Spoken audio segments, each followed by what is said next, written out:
వెండి తెరను వదిలి చిన్న తెరకి బుల్లి తెరకి వస్తున్నప్పుడు ఏమైనా ఫీల్ అయ్యారు సార్? అంటే అయ్యో నా డ్రీమ్ అది కదా, నేను దీనికి వచ్చేస్తున్నా అని. ప్రతి ఒక్కరికి ఒక్కొక్క ఎయిమ్స్ ఉంటాయి, గోల్స్ ఉంటాయి లైఫ్లో. ఇలా అవ్వాలని, నాకు అలాగే సినిమా హీరో అవ్వాలని ఒక గోల్ ఉంది. సో ఆ దీంట్లో ఆ ట్రావెలింగ్లో హీరోకి ఎప్పుడు కౌంట్ వచ్చేసి స్టార్డమ్ సార్. అందులో ఇప్పుడున్న పరిస్థితుల్లో ఒక హీరోకి ఒక తెలుగు యాక్టర్ అయి ఉండి, టాలెంటెడ్ యాక్టర్ అయి ఉండి, ఇక్కడ సరైన స్టాండర్డ్ లేక, అవకాశాలు సరిగ్గా ఆయన వాడుకోలేక కన్నడకి వెళ్ళాడు, తమిళకి వెళ్ళాడు, అలా తిరుగుతున్నాడు. లేదు, కరెక్టే. ఇప్పుడు ఏంటంటే ఈ 35 సంవత్సరాల నా కెరీర్ జర్నీలో ఎన్నో కష్టాలు చూసాం, ఎన్నో సుఖాలు చూసాం, ఎన్నో ఆనందం చూసాం, ఎన్నో బాధలు చూసాం. ఒక పెద్ద మనిషి ఇచ్చిన సలహా మన కెరీర్కి ఎంత. ఆయన ఒక పెద్ద మర్రి చెట్టు, నేను ఒక మర్రి చెట్టు కింద కలుపు మొక్క లాంటి వాడు. స్టార్టింగ్లో అన్నీ బాగానే ఉంటాయి సార్. నన్ను చిరంజీవి గారితో అన్నీ నాకు కావాలి, నాకు ఇచ్చేసాను. నేను ఎప్పుడైనా అట్లా గెలుక్కుంటామా సార్? మీరే చెప్పండి. గెలుక్కొని అందరి దగ్గర తిట్లు తినడం కుదురుతుందా? అది తిట్టే తిట్లకి, ఆ శాపాలకి మన జీవితాలు సగం శాపాలతోనే పోతాయి. ఆ మాట అనగానే ఒక నిమిషం బయట కూర్చో అన్నాడు. తర్వాత ఈలోపు నేను కూర్చున్నా, ఈ లోపల వాళ్ళ మేనేజర్ వచ్చాడు, నన్ను పట్టుకొని బూతులు తిట్టాడు. నీ అనవసరంగా నీ లైఫ్ నువ్వు ఇది చేసుకున్నావు, అది ఇది అని కళ్ళలో నీళ్ళు వచ్చేసినాయి నాకు.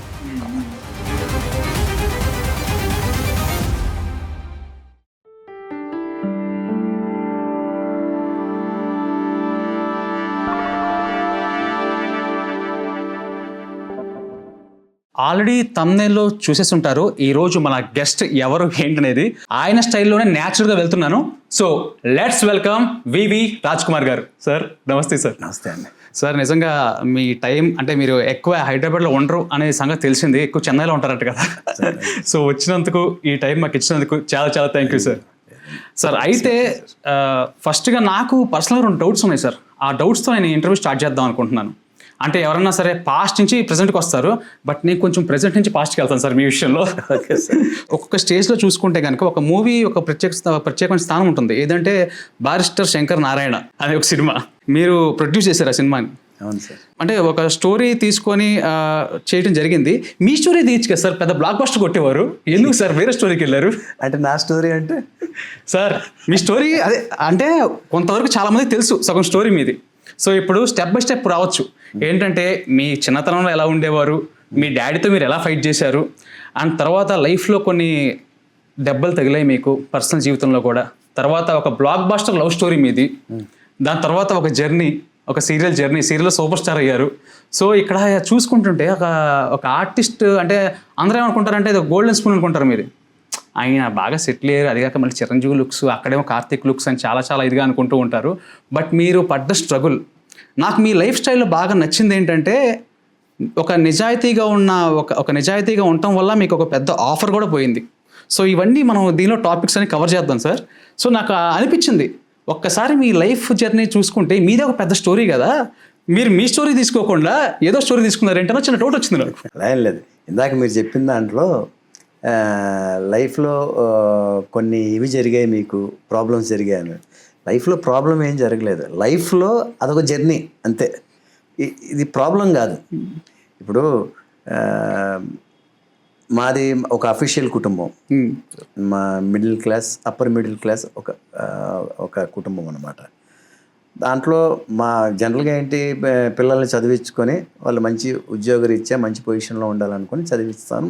అలాగే చదువుకున్నాం అనమాట సార్. కానీ ప్రతి ఒక్కరికి ఒక్కొక్క ఎయిమ్స్ ఉంటాయి, గోల్స్ ఉంటాయి లైఫ్లో. ఇలా అవ్వాలని, నాకు అలాగే సినిమా హీరో అవ్వాలని ఒక గోల్ ఉంది.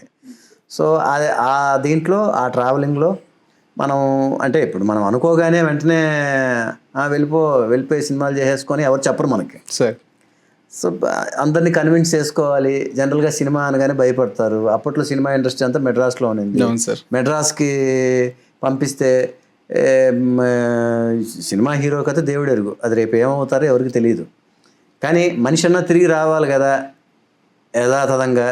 మళ్ళీ అక్కడ ఏదైనా అలవాట్లకి ఇదైపోతారేమో తల్లిదండ్రుల బాధ ఉంటుంది, వాళ్ళకి కొంచెం భయం ఉంటుంది. అదే సార్. కాకపోతే ఏంటంటే నేను అవ్వాలి, ఫోకస్డ్గా ఉండాలి. దాని మీదే వర్కౌట్ చేసుకోవాలి ఇది అనేది ఇంట్లో ఉండేవాడిని. తర్వాత మెల్లగా కొంచెం టైం పట్టింది, కన్విన్స్ చేసుకున్నాం. తర్వాత అలా కెరీర్ స్టార్ట్ అయింది అనమాట. యాక్చువల్గా ఏంటంటే సార్, నాకు ముందు మీతో మీరు వస్తున్నారని తెలియగానే అదొక హ్యాపీనెస్. ఇంకోటి ఏంటంటే జనాల్లోకి మీరు చాలా వెళ్ళిపోయారు సీరియల్ ద్వారా. మెయిన్ సీరియల్ ద్వారా జనాల్లో చాలా వెళ్ళిపోయి మీరు ఎవరు ఏంటనేది చాలా మందికి తెలిసిపోయింది. So it's like open book me life story అనేది. కానీ నేను అంటే ఈరోజు మిమ్మల్ని ఇంటర్వ్యూ ఏ స్టైల్లో చేద్దాం అనుకున్నానంటే, కొన్ని సందర్భాల్లో మీ మైండ్ ఎలా వర్క్ చేసింది ఆ టైంలో, ఆ సందర్భంలో, దీని మీద ఈరోజు మిమ్మల్ని ఇంటర్వ్యూ చేద్దాం అనుకున్నా. ఇంకోటి ఇందాక నేను సెకండ్ క్వశ్చన్ అన్నాను కదా, సో ఇదే సినిమాకి సంబంధించి విధి సీరియల్లో నేను చూసినప్పుడు ఏంటంటే మనకు ఒక కామెంట్ ఉండేది సార్. మామూలుగా డైరెక్టర్లు, సినిమా డైరెక్టర్లు కానీ చాలా మంది యూజ్ చేస్తున్న ఒక మాట, అరే సీరియల్ యాక్టింగ్ చేయకుండా సినిమా యాక్టింగ్ చేయండి అని మీమ్స్లో కూడా నేను చూసిన చాలా సందర్భాలు ఉన్నాయి. విధి సీరియల్లో ఒక different type of acting start చేశారు న్యాచురల్గా, ఎక్కువ డ్రామాటిక్ ఉండేది కాదు. బట్ ఎందుకు 2013లో కొంచెం మీరు అంటే కొంచెం పాత టైప్ ఆఫ్ క్యారెక్టర్ యాక్టింగ్ ఎందుకు అక్కడ దాకా వెళ్ళిపోయారు? What a question. లేదు, కరెక్టే. ఇప్పుడు ఏంటంటే నేను ఆ సినిమా ఇందాక మీరు అడిగిన దాంట్లో సమాధానం సగమే చెప్పి సగం మళ్ళీ దాటాం. ఇప్పుడు ఆ సగం చెప్తా. సినిమా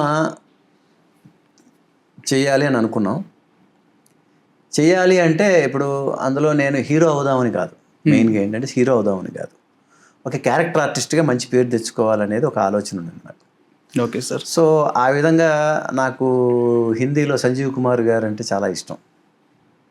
ఆయన హీరో చేయగలడు, క్యారెక్టర్ చేయగలడు, కామెడీ చేయగలడు, ఎమోషనల్ చేయగలడు, అన్నీ చేయగలరు ఆయన సార్. నాకు అట్లాగా ఒక క్యారెక్టర్ ఆర్టిస్ట్గా మంచి పేరు తెచ్చుకోవాలి ఇండస్ట్రీలో. ఎందుకంటే హీరో అవ్వాలి, హీరో అయిపోవాలి ఈ సినిమాతో అనేది మాత్రం కాదు సార్. సో తర్వాత ఈ చిరంజీవి గారు లాగా ఉంటారు అనేది అదొకటి మార్క్, ఒకటి మనం మెల్లగా అది చేసుకోవాలి. ఎందుకంటే క్యారెక్టర్స్ చేసేటప్పుడు డిఫరెంట్ గెటప్స్లో మనం ఇచ్చేయచ్చు. అదే సార్. ఆ విధంగా అనుకొని నేను నాకు తమిళ్లో ఒక సినిమా నాకు బాగా ఇష్టమైన సినిమా. Okay sir. అది శివాజీ గణేశన్ గారి సినిమా. అది సార్ అది చాలా ఫెంటాస్టిక్ ఫిలిం అనమాట. దాన్ని బేస్ చేసుకొని నేను బ్యారిస్టర్ శంకర్ నారాయణ చేయడం జరిగింది. Okay okay sir. సరే, ఓకే. అది మనం డబ్బులు ఎంత సంపాదించాం, ఎంత పోగొట్టుకున్నాం అనేది పక్కన పెడితే, నాకు ఆర్టిస్ట్గా ఆ పెద్ద క్యారెక్టర్ అనేది జనాల్లోకి బాగా ఇదయ్యింది అనమాట. అదే సార్. అయ్యింది. అది ఇంకొక వారం ఇదే దాటేసి ఉంటే నేను సేఫ్ జోన్లోకి వెళ్ళి ఉండేవాడిని. అది దెబ్బ పడింది కొంచెం. అదే సార్. ఓకే, మనము మన జర్నీలో అదొక ఇది అనుకోవాలి అంతే. ఓకే, అన్ని మామూలే, అప్ అండ్ డౌన్స్ మామూలే. నేనేంటంటే ఎప్పుడు కూడా ఇది ఒక ఇది జరిగింది ఇలాగా మనం డీలా పడిపోయాం అనుకోండి, అక్కడతో ఇదైపోతాం సార్. అలా ఎప్పుడు అవ్వకూడదు సార్. ఎందుకంటే మనిషికే వస్తాయి కష్టాలు. ఎగ్జాక్ట్లీ. మనం దాన్ని ఒక దీనిలాగా ఛాలెంజ్గా తీసుకొని నెక్స్ట్ దీంట్లోకి వెళ్ళిపోవాలి, పాజిటివ్గా ఉండాలి. డీలా పడిపోయామా అంతటితో ఇదైపోతుంది. ముఖ్యంగా ఆర్టిస్టులు చాలా ఎమోషనల్గా ఉంటారు. అవును సార్. ఇది అవ్వకూడదు, డీలా పడకూడదు ఎప్పుడు. ఇప్పుడు ఏంటంటే ఓకే, మన దగ్గర టాలెంట్ ఉంది, అది సెల్ఫ్ కాన్ఫిడెన్స్ ఉంది కదా మీకు, దాన్ని బేస్ చేసుకొని మనం ముందుకెళ్ళాలి. ఎక్కడో చాట ఏంటంటే భగవంతుడు మనకి ఇండస్ట్రీ, తర్వాత ప్రేక్షకులు, తర్వాత భగవంతుడు, ఈ ఆశీర్వాదం వల్ల ఏదో ఒక టైంలో ప్రతి ఒక్కరికి, ఆర్టిస్ట్కి కానీ టెక్నీషియన్కి కానివ్వండి, సినిమా ఇండస్ట్రీని లో ప్రతి ఒక్కరు కూడా అలా ఏదో ఒక టైంలో వాళ్ళకి ఒక బ్రేక్ వస్తుంది. నేను అలా నమ్ముకునే ముందుకు వెళ్తూ వచ్చాను సార్. నా 35 years కెరీర్లో ఈ 2025కి కరెక్ట్గా 35 years. 1989లో వచ్చాం మెద్రాస్కి, 90లో కెరీర్ స్టార్ట్ అయింది. ఈ 2025కి కరెక్ట్గా 35 years. ఈ 35 సంవత్సరాల నా కెరీర్ జర్నీలో ఎన్నో కష్టాలు చూసాం, ఎన్నో సుఖాలు చూసాం, ఎన్నో ఆనందం చూసాం, ఎన్నో బాధలు చూసాం, అవమానము, సన్మానము, ఇవన్నిటిని బ్యాలెన్స్డ్గా చేసుకుంటూ వచ్చాం. దానికి ఇదైపోయామా, ఆనందం వచ్చిందని ఎక్కువ ఇదైపోయి, కష్టం వచ్చిందా అది ఎక్కువ అలా అయిపోతే చాలా ఇదవుతుందండి సార్, కెరీర్కి ఎఫెక్ట్ అవుతుంది. అలా బ్యాలెన్స్డ్గా ఉండాలి అని నేను అనుకుంటాను. అది నా అభిప్రాయం. ఒక్కొక్కరి మనస్తత్వం దీని మీద డిపెండ్ అవుతుంది అది. నేనైతే నా వరకు ఏంటంటే మ్యాక్సిమం బీ పాజిటివ్గా ఉండండి అంటాను నేను. అదే సార్. ఆ రోజుతో అయిపోలేదు కదా, ఇంకా ఉంది లైఫ్ మనకి. Yes sir, exactly sir. అదే దానిలో కుమిలిపోకుండా దాని నుంచి yes yes yes have to move on. Yes yes.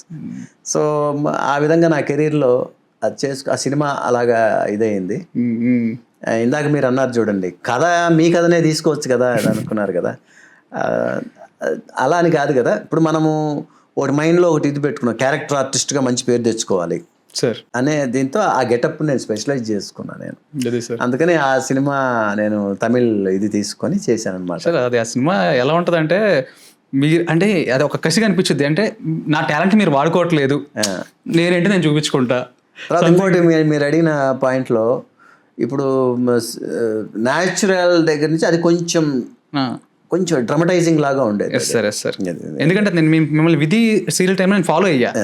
ఎందుకంటే ఎంత కావాలో ఒక క్యారెక్టర్కి అంతే చేసేవారు. ఇంకోటి ఏంటంటే, నేను ఎక్కడ కూడా సీరియల్స్లో నేను మా గురువుల దగ్గర మా గురువుగారు ఎప్పుడు ఒక మాట చెప్తుండేవారు, లాంగ్ షాట్కి బాడీ లాంగ్వేజ్ ఎక్కువ ఉండాలి ఎప్పుడు సార్. మీ పర్ఫార్మెన్స్ బాడీ లాంగ్వేజ్ రెండు ఉండాలి. మిడ్ షాట్లో ఒక మోస్తరుగా ఉండాలి, ఎక్కువ ఇది చేయకూడదు, కెమెరా లెన్స్ ఫ్రేమ్ని దాటి వెళ్ళకూడదు మనం ఏది కూడా ఆ మిడ్ ఫ్రేమ్లో, అంతే చేయాలి. క్లోజ్ షాట్ అయితే మ్యాక్సిమం కంటితోనే యాక్ట్ చేయాలంటారు మా గురువుగారు. క్లోజ్ షాట్లో ఇలా అన్నాం అనుకోండి, ఆడియన్కి దగ్గరగా ఉంటారు. ఇంత పెద్ద స్క్రీన్లో ఒక్కసారి ఇలా అన్నారు అనుకోండి, ఆడియన్ ఇదవుతారు సార్. మ్యాక్సిమం క్లోజ్ షాట్లు ఉన్నప్పుడు కంటితోనే యాక్ట్ చేయడానికి ట్రై చేయాలన్నమాట. Yes sir. ఇవన్నీ ఏంటంటే బేసిక్స్ లాగా మా గురువు గారు మాకు చెప్తూ ఉండేవారు స్టార్టింగ్లో. Exactly sir. లాంగ్ షాట్లో body language plus performance, mid షాట్లో ఎంత అవసరం అంతే చేయాలి, క్లోజ్ షాట్లో మ్యాక్సిమం ఫేస్ ఆ కంటితోనే చేయాలన్నట్టుగా చెప్తుండేవారు. అదే సార్. అట్లాగా కొన్ని ఇవి ఉంటాయన్నమాట. సీరియల్ వచ్చేసి స్క్రీన్ అంటే అంత దూరంలో ఉంటుంది, సీరియల్ వచ్చేసి మన ఇంట్లో ఇంత దూరంలో ఉంటుంది మన టీవీ స్క్రీన్. వాళ్ళకు ఎక్కువ డ్రామటైజింగ్ లాగా కనపడితే ఏమవుతుందంటే వాళ్ళు అనుకుంటారు. మ్యాక్సిమం ఎంత మైన్యూట్గా చేసుకుంటూ వెళ్తే ఆడియన్ అంత చక్కగా ఇన్వాల్వ్ అయిపోతారు సార్. సో టీవీలో అదొక బేసిక్ టెక్నిక్ సార్. సార్ వీలైనంత వరకు మనం ఇంట్లో ఎలా మాట్లాడుకుంటున్నామో అలాగే ఉండాలి తప్ప డ్రమటైజింగ్ లాగా వెళ్ళకూడదు అనేది నేను మొదటి నుంచి అనుకునేవాడిని. Yes sir.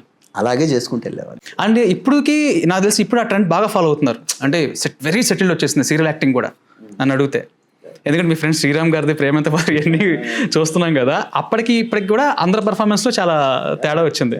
బట్ మీరు మాత్రం ముందు ఇంప్లిమెంట్ చేశారు. సో నాకు చెప్పాలనుకున్నా. దీనికి నేను చేసిన క్యారెక్టరైజేషన్కి ఒకటి నేను అది తీసుకున్నా ఆ తమిళ సినిమాని. ఆయన దాంట్లో మనం ఒక 1% అన్నా చేయడానికి ప్రయత్నించాలి. అలాగే ఇదే బారిస్టర్ శంకర్ నారాయణ ఆ పెద్ద క్యారెక్టరైజేషన్. ఓకే. కొంచెం దాంట్లో ఏంటంటే ఎక్స్ట్రీమ్గా ఉండే ఒక క్యారెక్టర్ అనమాట. అదే సార్. నా రియల్ లైఫ్లో కూడా చూశాను కొంతమందిని అలాగే నేను. Yes sir, exactly. వాళ్ళు ఏంటంటే ప్రతి మాట కూడా ఎస్ అనేది కూడా వాళ్ళు ఎస్ అంటారు. ఎస్ అంటే ఇలా ఉంటుందన్నమాట. అంటే మనం ఇమ్మీడియట్గా దృష్టి వెళ్ళిపోతుంది, ఓ చిన్న మాటను కూడా ఇంత స్టైలిష్గా చెప్తున్నాడు ఈయన అన్నట్టుగా కొంతమంది మీదకి మనకు దృష్టి వెళ్ళిపోతుంది కదా. అలాంటి టైప్ ఆఫ్ పర్ఫార్మెన్స్ అందులో ఉంటుంది ఆయన శివాజీ గణేషన్ గారి పర్ఫార్మెన్స్. సో ఏంటంటే అలాంటివి కొన్ని నేను అది పట్టుకున్న దాంట్లో చిన్న డైలాగ్ ఉంటుంది, not enough you can stand you must stay. అది మామూలు డైలాగ్ అది. అదే sir. Not enough you can stand you must stay. నిలబడ్డం కాదు, నిలబడే ఉండాలి లైఫ్లో. ఊరికే నిలబడ్డం కాదు, నిలబడే ఉండాలి అనేది అలాగా మీనింగ్ వచ్చే డైలాగ్ అది. దాన్ని ఆయన ఒక స్టైలిష్గా చెప్పాడు దాంట్లో. Not enough you can stand you must stay అనేది ఒక స్టైలిష్గా చెప్పాడు ఆయన. దీన్ని ఎంత బాగా చెప్పాడు ఈయన, ఇది మనం ట్రై చేద్దాం. ఇలాగా కొన్ని అంటే మనం చూసేటప్పుడు ఇవన్నీ డ్రమటైజింగ్ లాగా అనిపిస్తాయి కానీ సమ్ టైమ్స్ ఆడియన్కి క్యాచ్ అవుతే మాత్రం.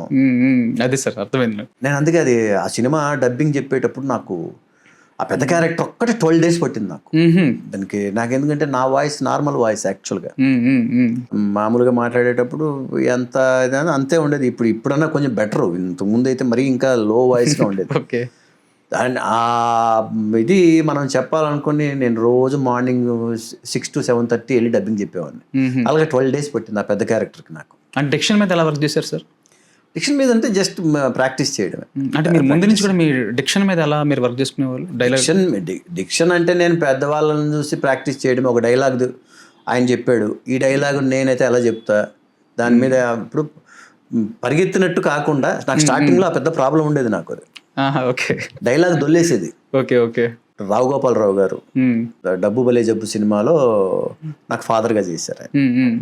ఒకరోజు ఆయన బయట లొకేషన్ బయట కాంపౌండ్లో కూర్చొని ఆయన స్మోక్ చేసుకుంటూ కూర్చున్నారు. నేను దూరం ఆయన అలా కూర్చోంటే నేను దూరంగా కూర్చోన్నా. నేను కూర్చోను, బాబు ఇలా రా అన్నాడు. దగ్గర వెళ్ళి కూర్చున్నా. చక్కగా ఉన్నావు మనిషివి, బాగున్నావు, డైలాగ్ మాత్రం కొంచెం ప్రాక్టీస్ చేయను అన్నా. నువ్వు డైలాగ్ ఎప్పుడు కూడా ఎవరో వెనకాల తరుముతుంటే పరిగెత్తినట్టుగా కాకుండా ప్రతి అక్షరాన్ని కంప్లీట్ చేయను, ప్రతి వర్డ్ని కంప్లీట్ చేయను, తొందరపడద్దు. అది ఎదుటి మనిషికి అర్థం అవ్వాలి ఆ పదం. అదొక్కటి నువ్వు ప్రాక్టీస్ చేయను అన్నా, నువ్వు మంచి ఆర్టిస్ట్ అవుతావు, బాగున్నావు చూడడానికి. మహానుభావులు పెద్ద ఆయన ఆ మాట అనడం నిజంగా చాలా నాకు అదొక బ్లెస్సింగ్స్. అది తర్వాత అది ఎప్పుడు మైండ్లో ఉండేది నాకు. అంత పెద్ద ఆయన నాకు ఆ మాట పిలిచి చెప్పాడు. మాట స్పీడ్ అయిపోయేది నాకు. ఎలా చేయాలి, ఎలాగ నాకు చలపతిరావు గారు ఉన్నారు కదా, ఆర్టిస్ట్ చలపతిరావు గారు. ఆయన ఒకసారి ఒక సినిమా షూటింగ్లోనే, ఆ సినిమాలో ఆయన కూడా ఉన్నారు. సార్ గోపాలరావు గారు ఈ మాట అన్నారన్న గారు, ఆయన నాకు ఇదంటే మంచి మాట, ఆయన డైలాగ్ బ్రహ్మాండంగా చెప్తాడు కదా, మంచి, అందుకే ఆ మాట చెప్పాడు. అది ఎలా అనేది ఆలోచిస్తున్నాను అన్నగారు, నాకు ప్రాక్టీస్ చేయాలి డిక్షన్. అది ఏముందా, ఓ పని చేయి, అన్నగారివి రామారావు గారివి ఏదైనా ఒక మంచి సినిమావి ప్రాక్టీస్ చేయి, పౌరాణికం మంచి ఆ సాంస్క్రిట్ కష్టమైన పదాలు అన్నీ తీసి అదే స్టైల్లో అదే ట్యూన్లో ప్రాక్టీస్ చేయి, ఓకే, ఆటోమేటిక్గా కంట్రోలింగ్ వస్తుంది నీకు అన్నాడు. అంటే చూడండి, పెద్దవాళ్ళ దగ్గర కొన్ని విషయాలు మనకి అప్పటికప్పుడు కొన్ని వినేస్తాం, కానీ అవి చాలా పెద్ద మన కెరీర్కి ఉపయోగపడే. అవును సార్. సో ఆ విధంగా నాకు తర్వాత నేను దానవీర సూరకర్ణలో ప్రాక్టీస్ చేశాను. Okay okay. రామారావు గారి కొన్ని పద ప్రయోగాలు ఆయన చేసినవి, అందులో మామూలు పదాలు కాదు అవన్నీ. ఆ సాంస్క్రిట్ అంటే ఈ డైలాగ్ ఇలాగే చెప్పాలి అని ఆయన ఒక ఇది చేశారు. అందులో ఒక టెక్స్ట్ బుక్ రాశారు ఆయన. ఆ డిక్షన్లో ఆ స్టైల్లో చెప్తేనే, ఆ ట్యూన్లో చెప్తేనే ఆ డైలాగు కరెక్ట్ అన్నట్టుగా చెప్పారు ఆయన. అదే సార్. ఏమంటివి అనేది ఆ మాట కూడా ఆ స్టైల్లోనే చెప్పాలి, ఆ టైమింగ్లోనే చెప్పాలి, ఆ ట్యూన్లోనే చెప్పాలన్నట్టుగా చెప్పారు అన్నగారు. సార్. కించిత్ మధుపాలాసక్తమైన మా చిత్త భ్రమ బల సముచిత సత్కార స్వీకార సంతృప్త స్వాంతుడకు ఈ కురుభూకాంతుని సంభావన సంభాషణ భూషణ బుల్సే ఈ సభాభవనము ధన్యము. ఇట్లాగా ఆ టైమింగ్ ఉంది చూసారండి, అదే ట్యూన్లో అలా ప్రాక్టీస్ చేశానండి నేను కొన్ని రోజులు. నేను సూపర్ సార్. ఇదంతా ఏంటంటే నాకు తర్వాత నా కెరీర్లో డైలాగ్ కంట్రోలింగ్ అనేది అక్కడ మెల్లగా తెచ్చుకోవడానికి ప్రయత్నంలో అదొక భాగంగా నాకు కుదిరింది సార్. Super sir. ఓకే. ఇందాక మీరు అన్నారే చాలా సెటిల్డ్గా న్యాచురల్గా మీ పర్ఫార్మెన్సెస్ ఇవన్నీ ఏంటంటే స్టార్టింగ్లో ఇవన్నీ మనకు ఒక్కొక్క స్టెప్పింగ్ స్టోన్స్ సార్ ఇవన్నీ. అదే సార్. ఒక్కొక్క మెట్టది, ఆ పెద్దలు చెప్పిన మాటలు అది విని వదిలేయకూడదు. ఇంప్లిమెంటేషన్ కొంచెం కష్టంగా ఉంటుంది, కానీ అవి మన కెరీర్కి ఎంతో ఉపయోగపడతాయి అనేది నాకైతే పర్సనల్ అనుభవం సార్. Yes sir. ఇప్పుడు ఆ పెద్దల మాటలు మీ దగ్గరికి వచ్చాయి, మీ దగ్గర నుంచి ఇప్పుడు మా ఆడియన్స్లోకి వెళ్తున్నాయి. సో ఆర్టిస్ట్గా ఎవరైతే మళ్ళీ ఆర్టిస్ట్గా వద్దాం అనుకుంటున్నారు ఇండస్ట్రీలోకి, డెఫినెట్గా మీరు ఇది ఫాలో అయితే కనుక అది మెయిన్ డిక్షన్ మీద పట్టు ఉంటే ఏదైనా సాధించగలరు అని కూడా చాలా మంది చెప్తూ ఉంటారు. సో అందుకే సార్ ఈ లెసనే మీకు మా ఆడియన్స్కి ఇద్దామని. సో అది సార్. అదే విధంగా టీవీ ఇండస్ట్రీకి వచ్చిన తర్వాత టైం ఫ్యాక్టర్ డిఫరెంట్గా ఉంటుంది సార్. సినిమాకి సీరియల్కి టైం ఫ్యాక్టర్ డిఫరెంట్గా ఉంటుంది సార్. సినిమాలో అంటే మీకు కావాల్సినంత టైం ఉంటుంది. ఒక డైలాగ్ మనం తీసుకొని ప్రాక్టీస్ చేసి తర్వాత అందరూ రెడీ అయిన తర్వాత సెట్లో ఒక 2-3 రిహార్సల్స్ ఉంటాయి, తర్వాత టేక్కి వెళ్తాం, అలా ఉంటుంది టైం. మీకు టీవీలో అలా కాదు కదా. పర్ డే మీరు 2 ఎపిసోడ్లు మినిమం యాక్ట్ చేసేయాలి మీరు. సార్ కంపల్సరీగా యాక్ట్ చేయాలి, కంపల్సరీగా కంప్లీట్ చేయాలి. అది సార్. సో మీరు అందులో సీరియల్స్ అనగానే డైలాగ్ పేజీలు ఉంటాయి. అవన్నీ ఎప్పుడు నేర్చుకొని ఎప్పుడు ఇవి అంత చదువుకొని ఉంటే మనం ఐఏఎస్లు పాస్ అయిపోయి ఉండం, ఇంత దాకా రాము కదా. ఈ చదువు అప్పుడు చదువుకుంటే వేరేలాగా వెళ్ళిపోయిండే వాళ్ళం. సో అక్కడ నాకు నేను ఇది కథ కాదు అని ఒక సీరియల్ చేస్తున్నా, రాధిక శరత్ కుమార్ టాప్ సీరియల్ మీది, రాడాన్ సీరియల్, రాడాన్ బ్యానర్. తమిళ అది డైరెక్ట్ తెలుగునా సార్? అది తెలుగు సార్, డైరెక్ట్. అందులో నిలగల్ రవి గారు అని ఒక ఆర్టిస్ట్ ఉండేవారు, మంచి తమిళ్ ఆర్టిస్ట్. ఆయన మంచి యాక్టర్, హీరో విలన్ అన్ని ఆల్ వర్సటైల్ యాక్టర్. ఆయన ఒకరోజు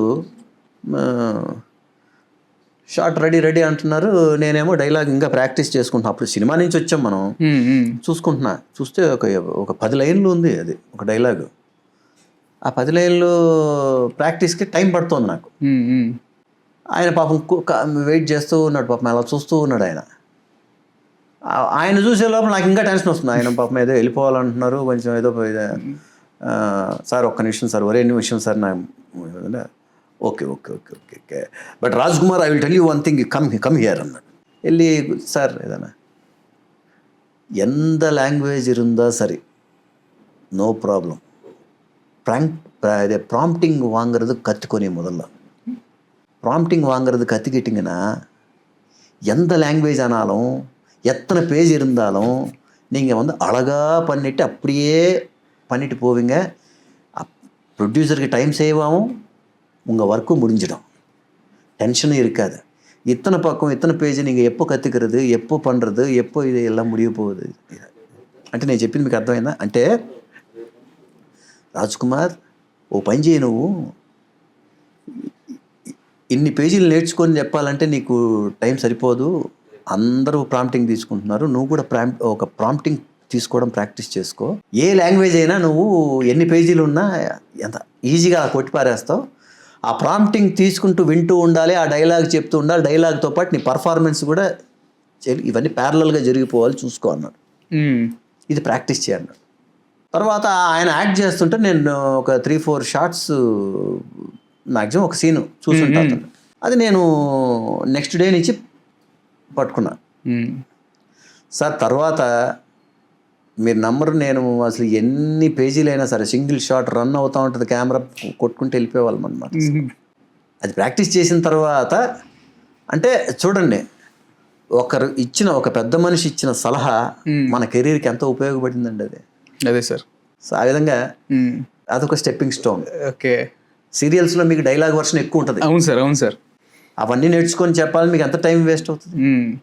ఆ పక్కన ఉన్న ఆర్టిస్టులు అందరూ ఎంత ఇదిగా ఉంటారు. అయితే నాకు వచ్చిన డౌట్ సార్, నాకు ఇప్పుడు అదే సినిమాలో మీరు అన్నట్టుగా మీకు డిక్షన్ చదువుకొని ఒక స్టైల్కి వెళ్తారు మీరు. ఇప్పుడు అంత పేజ్ ఒకేసారి మీకు ఇచ్చినప్పుడు వాళ్ళు ప్రాంప్టింగ్ చేస్తున్నప్పుడు ఎక్కడో మీ ఒరిజినాలిటీ తగ్గచ్చేమో? లేదు తగ్గదు. అదే మనం ప్రాక్టీస్లో ఓకే మనం ఇదయ్యేది అక్కడే. ఓకే. ఎప్పుడో ఒకసారి వన్స్ ఇన్ ఎ వైల్ మీకు 1 more అంటే నో ప్రాబ్లం, 1 more తీసుకోవచ్చు, మళ్ళీ 1 more అని చెప్పచ్చు. ప్రాంప్టింగ్ చెప్పే అబ్బాయి ఏదైనా తప్పు చెప్పి ఉండొచ్చు, లేదా రాంగ్ పాస్ చేసి ఉండొచ్చు, సంథింగ్ ఏదో ఒక రీజన్ వల్ల అది ఇదవ్వచ్చు. 1 more తీసుకోండి, నో ప్రాబ్లం. ఏముంది, ప్రాబ్లం ఏముంది మీకు? కానీ ఆల్ ద టైం అట్లా అవ్వదు కదా. మీకు అసలు టోటల్గా పొద్దు నుంచి ప్రతి షాట్ అదే అవుతుంటే ఈవినింగ్ లోపల మీరు ఎంత టైం వేస్ట్ చేసినట్టు? ప్రొడ్యూసరు 2 ఎపిసోడ్లు కంప్లీట్ అవ్వాలనే మైండ్ సెట్తో ఉండేటప్పుడు ఇలా చేసుకుంటే వెళ్తే ప్రొడ్యూసర్కి ఏం మిగులుతుంది ఇంకా? అదే సార్. సో అది ప్రాక్టీస్ మీద నాకు మ్యాక్సిమం హార్డ్లీ నాకు తెలిసి ఒక 3 days 4 daysలో పట్టుకున్నదాన్ని. ఓకే. ప్రాంప్టింగ్ అనేది ఆ టైం నుంచే ఉంది, ఇది కథ కాదు నుంచే ప్రాంప్టింగ్ స్టైల్ ఉందా సార్? ముందు నుంచి మలయాళంలో ఎప్పటి నుంచో ఉందంట. మలయాళంలో ప్రతి ఒక్కరు ప్రాంప్టింగే అంట. ఐ మీన్ సీరియల్స్లో సార్? సీరియల్స్ కాదు, అసలు సినిమాలకు కూడా అక్కడ నేను విన్నది. Okay sir. తర్వాత ఇవన్నీ మనకు సీరియల్స్లో నేను చూసాను. నేను సినిమా వరకు మాత్రం ఎక్కడ కూడా అసలు ప్రాంప్టింగ్ అనేది లేదు. అదే సార్. ఈవెన్ నేను తమిళ, కన్నడ, తెలుగు 3 లాంగ్వేజ్లు యాక్ట్ చేశాను నేను. సినిమాల్లో అన్ని కూడా నేను డైలాగ్ నేర్చుకునే చేశాను, అన్ని లాంగ్వేజ్లు కూడా. ఓకే. సీరియల్కి వచ్చిన తర్వాత మాత్రం ప్రాంప్టింగ్ అనేది నేర్చుకున్న తర్వాతే నాకు ఇదయింది.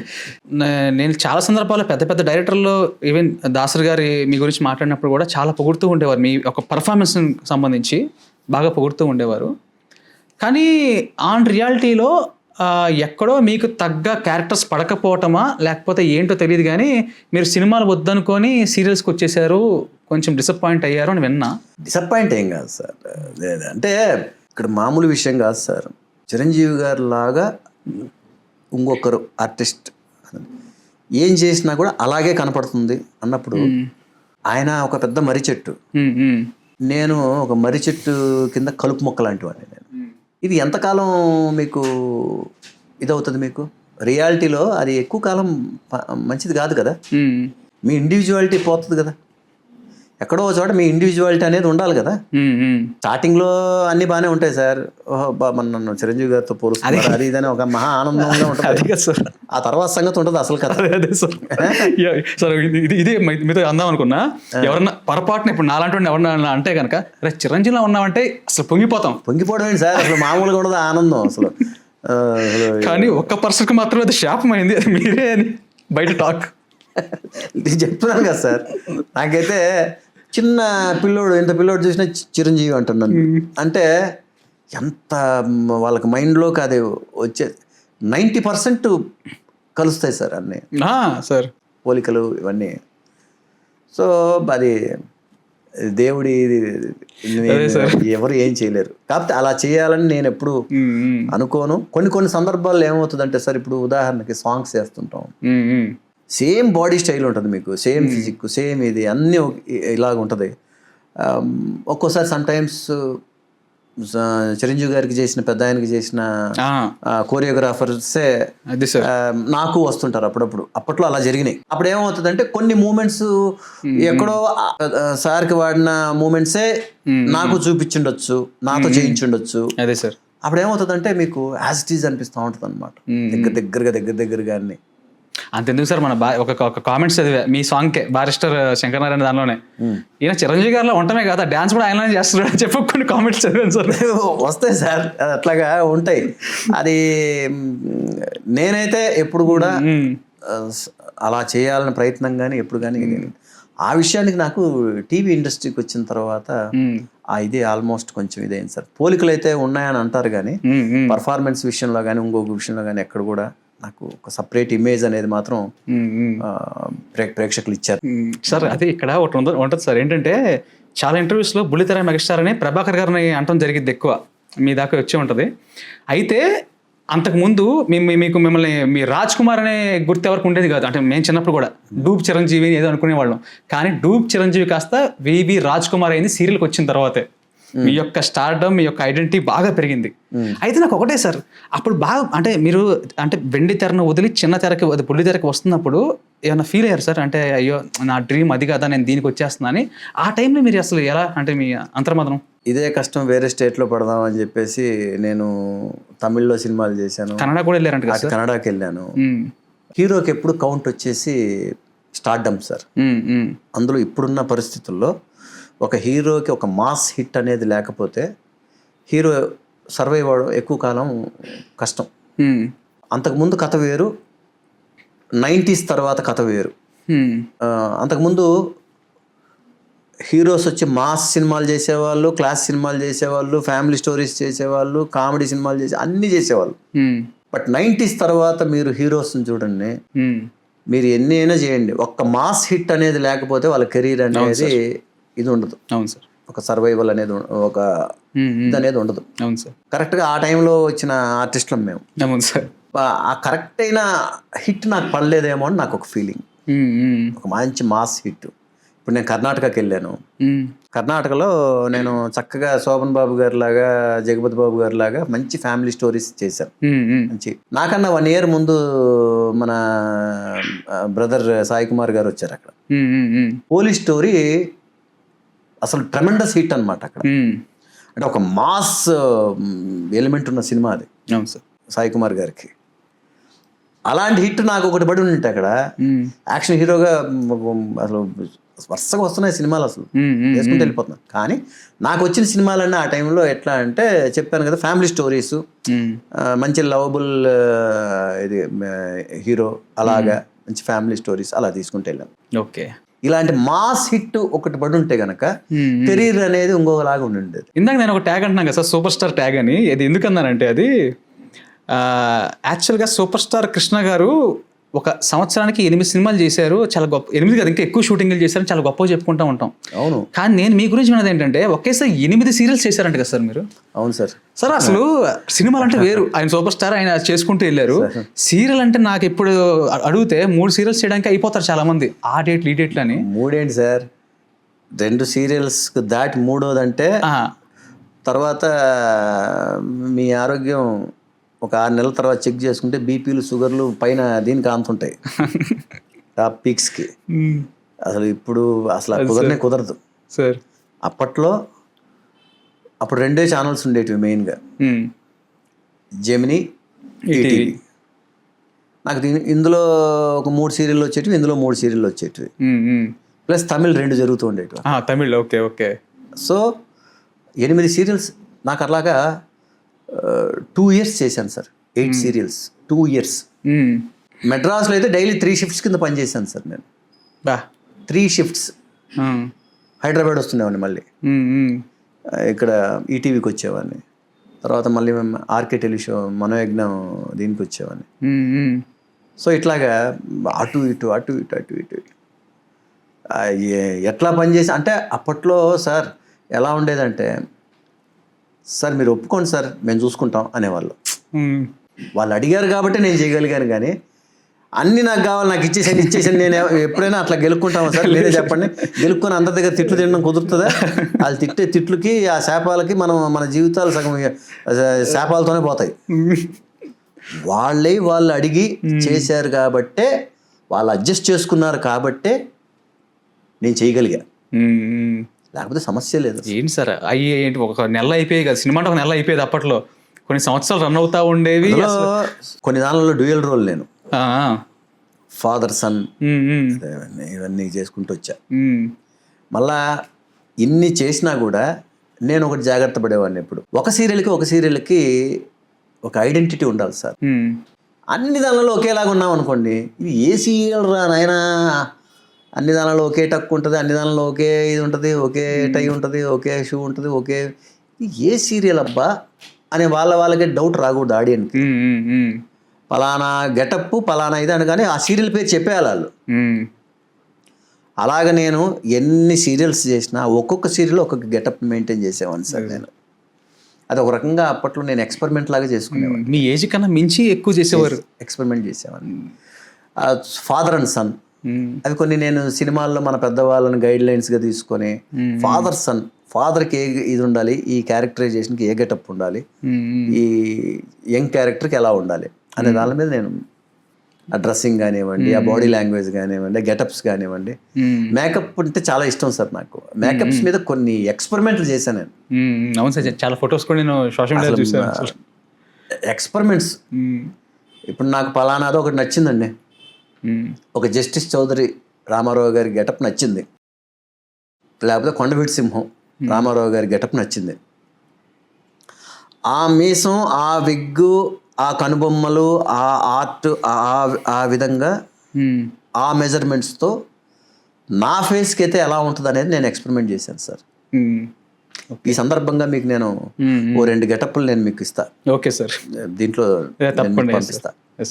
ఒక జస్టిస్ చౌదరి కానీ, ఒక కొండవీటి సింహం కానీ, ఈ దీంట్లో మీసం మెజర్మెంట్స్ ఉంటాయి చూసారండి, ఆ ఐబ్రోస్ మెజర్మెంట్స్, విగ్ మెజర్మెంట్, తర్వాత డ్రెస్సింగ్, బాడీ లాంగ్వేజ్, ఆ షాడోస్, ఆ కట్టింగ్స్, మేకప్లోనే ఇన్ని ఉంటాయి. ఊరికే మేకప్ అంటే ఊరికి పూసేసుకొని రెడీ, అది కాదు మేకప్. కంటి దగ్గరతో సహా కళ్ళు ఎంతో యాక్ట్ చేస్తాయండి. 50% అసలు కళ్ళే యాక్ట్ చేస్తాయి మనకి. అదే సార్. ఆ కంటికి కూడా మంచి మేకప్ ఉంటుంది ఎప్పుడు కూడా. సో కల్టితోనే యాక్ట్ చేస్తారా వీళ్ళు అని అంటుంటాం. ఆ కంటి మీద ఎంత జాగ్రత్త తీసుకోవాలండి మనం. అదే సార్. ఊరికే ఇష్టం వచ్చినట్టు పౌడర్ పులి వేసుకొని రెడీ అంటే బూజు బొమ్మలాగా ఉంటారు. అలా కాదు కదా.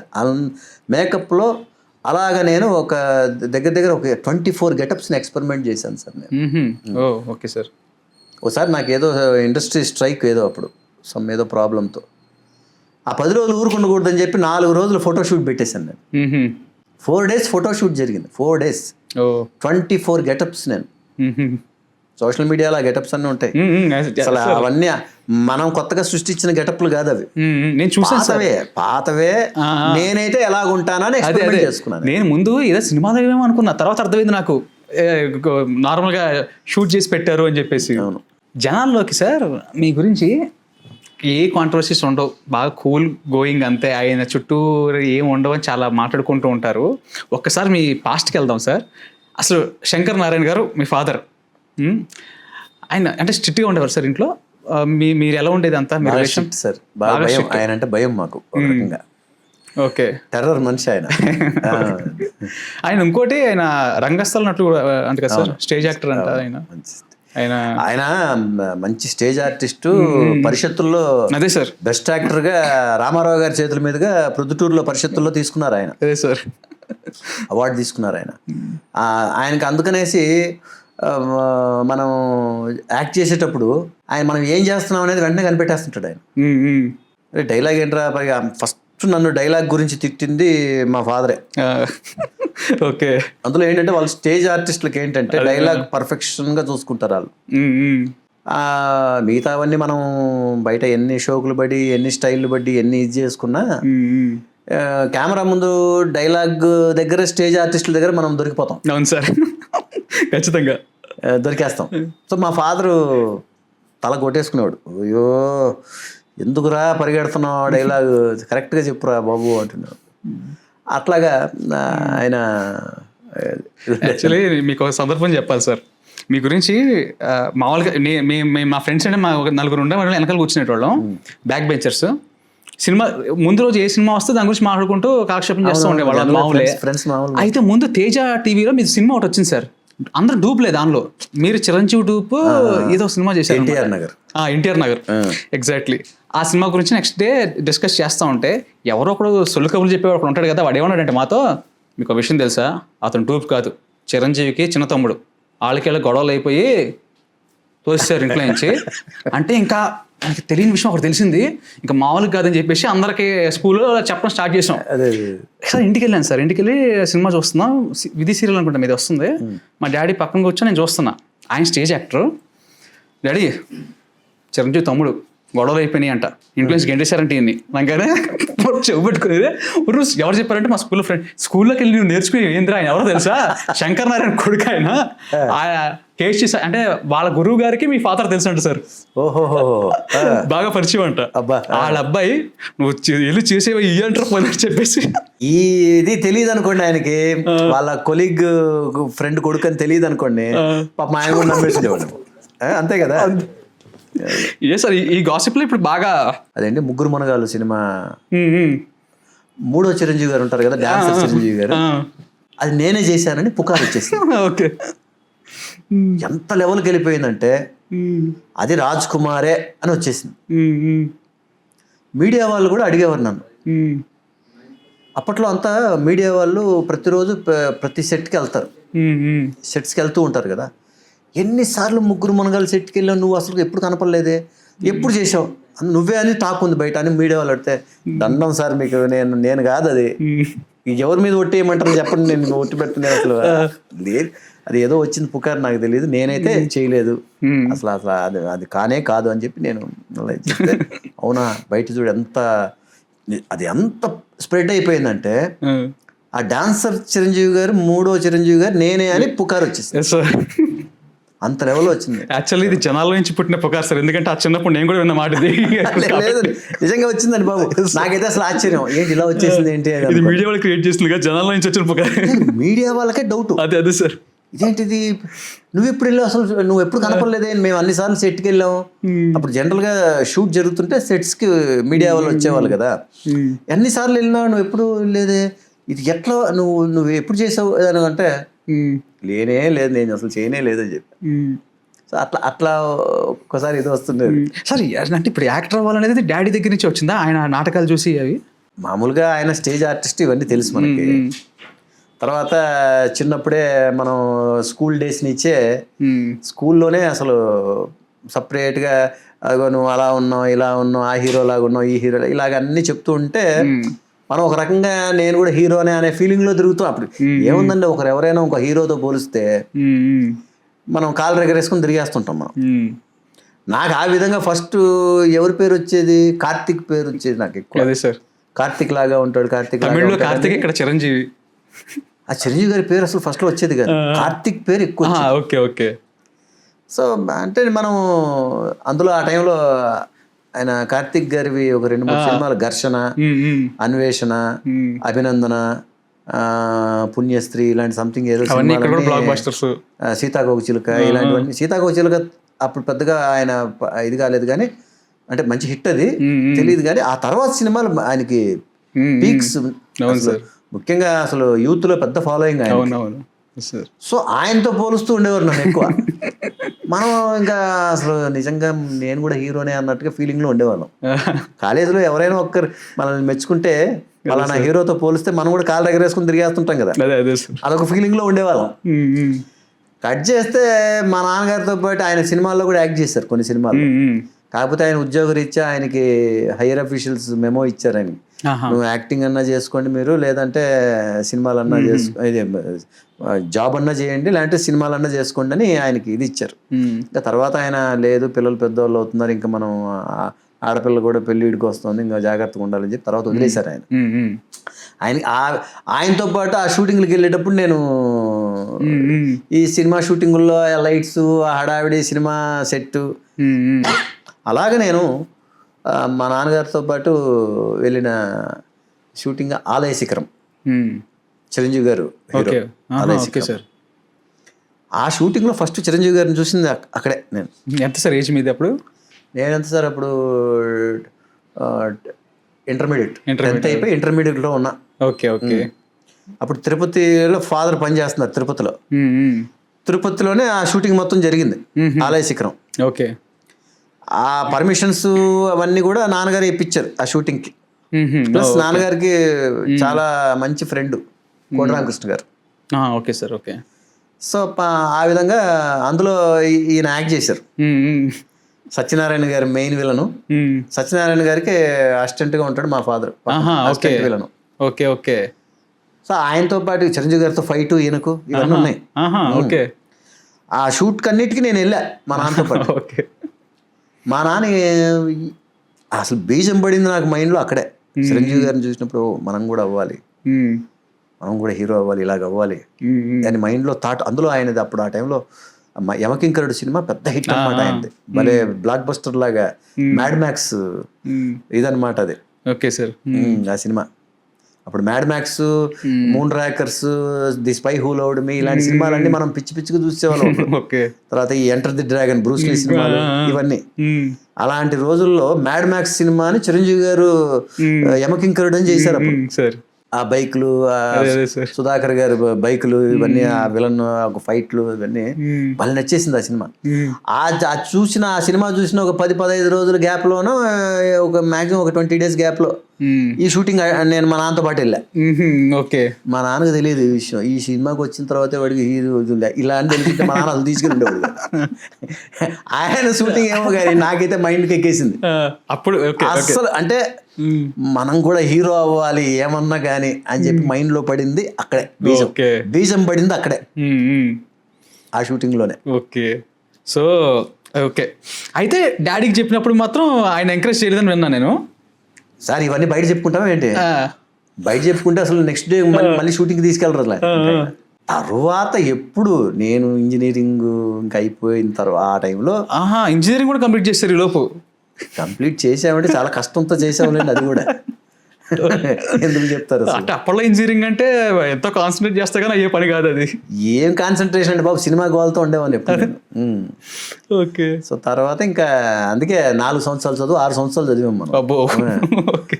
సో ఆ తర్వాత ఇంకా అప్పటికి ఇంకా 89లో నేను వచ్చింది మెద్రాసు. ఆల్మోస్ట్ 85-86 నుంచి మొదలు పెట్టా. 81-82లో పడిన బీజం 85-86లో ఇంట్లో వాళ్ళకి మెల్లగా చెప్పడం మొదలుపెట్టాను నేను ఆహా. సినిమా హీరో అవుతా అంటే ఏంది అయ్యేది నువ్వు అని మా నాన్న లేచేవాడు పైకి. ఆహా, ఓకే. అందులో ఆయన చాలా భయం మాకు, ఆయన అంటే టెర్రర్ మనిషి. బాగా డిసిప్లిన్. డిసిప్లిన్ అని కాదు, ఆయన మంచి జోవియల్ గా ఉంటాడు, బాగా ఫ్రెండ్లీగా ఉంటాడు, అన్ని ఉంటాయి. కానీ ఇట్లాంటివంటే ఎందుకంటే ఆయన ఇండస్ట్రీ అని చూశాడు కదా, ఆయనకి భయం ఏమవుతారో వీళ్ళు, ఏమవుతారు. ఇప్పుడు హీరో అవుదామని వెళ్ళి ఏదేదో అయిపోయి కొంచెం లైఫ్లో ఇదైపోయిన వాళ్ళు కూడా ఎంతమందినో చూస్తూ ఉంటాం మనం. అవును సార్. ఇప్పుడు ఆయన పొజిషన్లో ఏ పేరెంట్ ఉన్నా కూడా అలాగే భయపడతారు. అందులో మద్రాసు కాని ఊర్లో వెళ్ళి ఆ తమిళనాడులో అప్పుడంతా ఇండస్ట్రీ మొత్తం చెన్నైలోనే ఉండేది, మెడ్రాస్లోనే ఉండేది. ఈ సినిమా అంటున్నాడు, ఇప్పుడు వాడు ఏమవుతాడో కనీసం మనిషి అన్న వెనక్కి రావాలి కదా అనే భయంతో ఉండేవారు వాళ్ళు. లేదు అలా కాదు, నేను ఖచ్చితంగా నాకు ఒక 1 year టైం నాన్న గట్టిగా పట్టుకుని ఇచ్చేస్తే లాస్ట్. తర్వాత వాళ్ళ ఫ్రెండ్స్ కొలీగ్స్ వాళ్ళు కూడా పంపించి, శంకరనారాయణ బాగానే ఉన్నాడు మీ వాడు, ఏదైనా అవుతే 1 year తర్వాత లాక్కొచ్చేద్దాంలే మనమే, మనం అందరం ఉన్నాం కదా, ఏం ఇది కావద్దు పంపించు అని వాళ్ళ ఫ్రెండ్స్ కూడా చెప్పడం. తర్వాత ఈయన 1 year తర్వాత ఆడు ఉండాలి కదా సరిగా, ఈ లోపల ఏమైపోతాడో అని ఈయన భయపడుతుండేవాడు. లేదని చెప్పి తర్వాత మళ్ళా చేసుకొని ఆయన అలా ఉత్తినే పంపకూడదని చెప్పి మళ్ళీ నాకు మెడ్రాస్లో ఒక ఇల్లు ఇప్పించి ఒక కారు కొనిచ్చి, ఆ కారు కూడా చిరంజీవి గారి దగ్గర కొనుక్కున్నాం. చిరంజీవి గారి దగ్గరే నెల్లూరులో ఉండేవారు నాన్నప్పుడు జాబ్లో. మా ఇంటి నెక్స్ట్ స్ట్రీట్లోనే చిరంజీవి గారి ఇల్లు ఉండేది.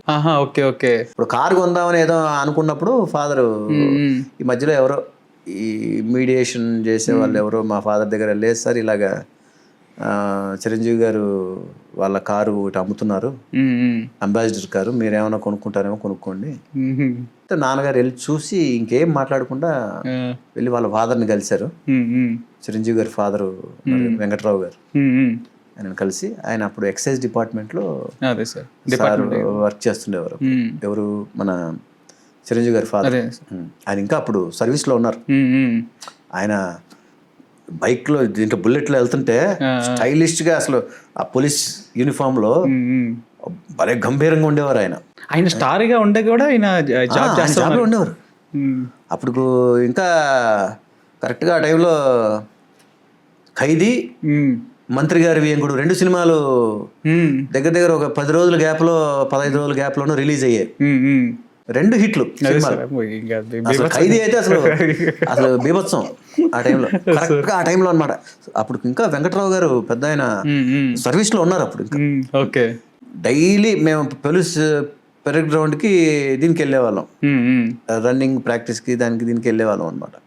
నేను అక్కడ సాయంకాలం అయ్యేలోపల వచ్చేవాళ్ళు బుల్లెట్లో వచ్చి కాసేపు అక్కడ ఆడుకునే వాళ్ళందరికీ, ఆ స్పోర్ట్స్ ఆడే వీళ్ళందరికీ ఎంకరేజ్ చేస్తూ ఉండేవాడు ఆయన పెద్ద ఆయన.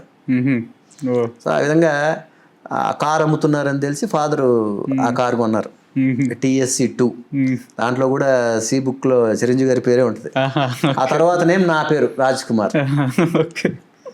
సో ఆ name transfer registration RC book దీనికంతా ఇప్పుడు మెడ్రాస్కు వెళ్ళి చిరంజీవి గారి ఇంట్లో మా ఫ్యామిలీ అందరం వెళ్ళాం. వెళ్ళి ఆ సి బుక్ని హ్యాండ్ ఓవర్ చేసుకుని వచ్చాం. Okay sir. మొత్తానికి చిరంజీవి గారిలో ఉన్నారు. ఇది ఇప్పుడు స్టార్ట్ అయింది సార్ ఇండస్ట్రీకి వచ్చిన తర్వాత, ఇండస్ట్రీకి వచ్చి మనకి ఎంట్రీ అయిన తర్వాతనే. అంతకుముందు లేదు, అంతకుముందు అంతా కార్తీక్ అలా అంటుండేవారు. ఇండస్ట్రీకి వచ్చిన తర్వాత స్టార్ట్ అయింది. ఓకే. ఎంతకీ మీకు నా పేరు చెప్పలేదు సార్, నా పేరు చిరంజీవి కార్తిక్ సార్. అబ్బో సూపర్, మీ మిక్స్. చిరంజీవి కార్తిక్. సో ఇంకా అక్కడతో మొత్తానికి ఎంట్రీ జరిగింది. దాసరి గారితో ఎలా సార్ ఇంటరాక్షన్ అంతా? దాసనారాయణ గారు అప్పట్లో ఏంటంటే కొత్త హీరోల్ని ఎవరైనా ఇది చేయాలంటే నారాయణరావు గారు అసలు ఇంకా అందరికీ తెలిసిన విషయమే. దాసనారాయణరావు గారు అసలు మంచిగా.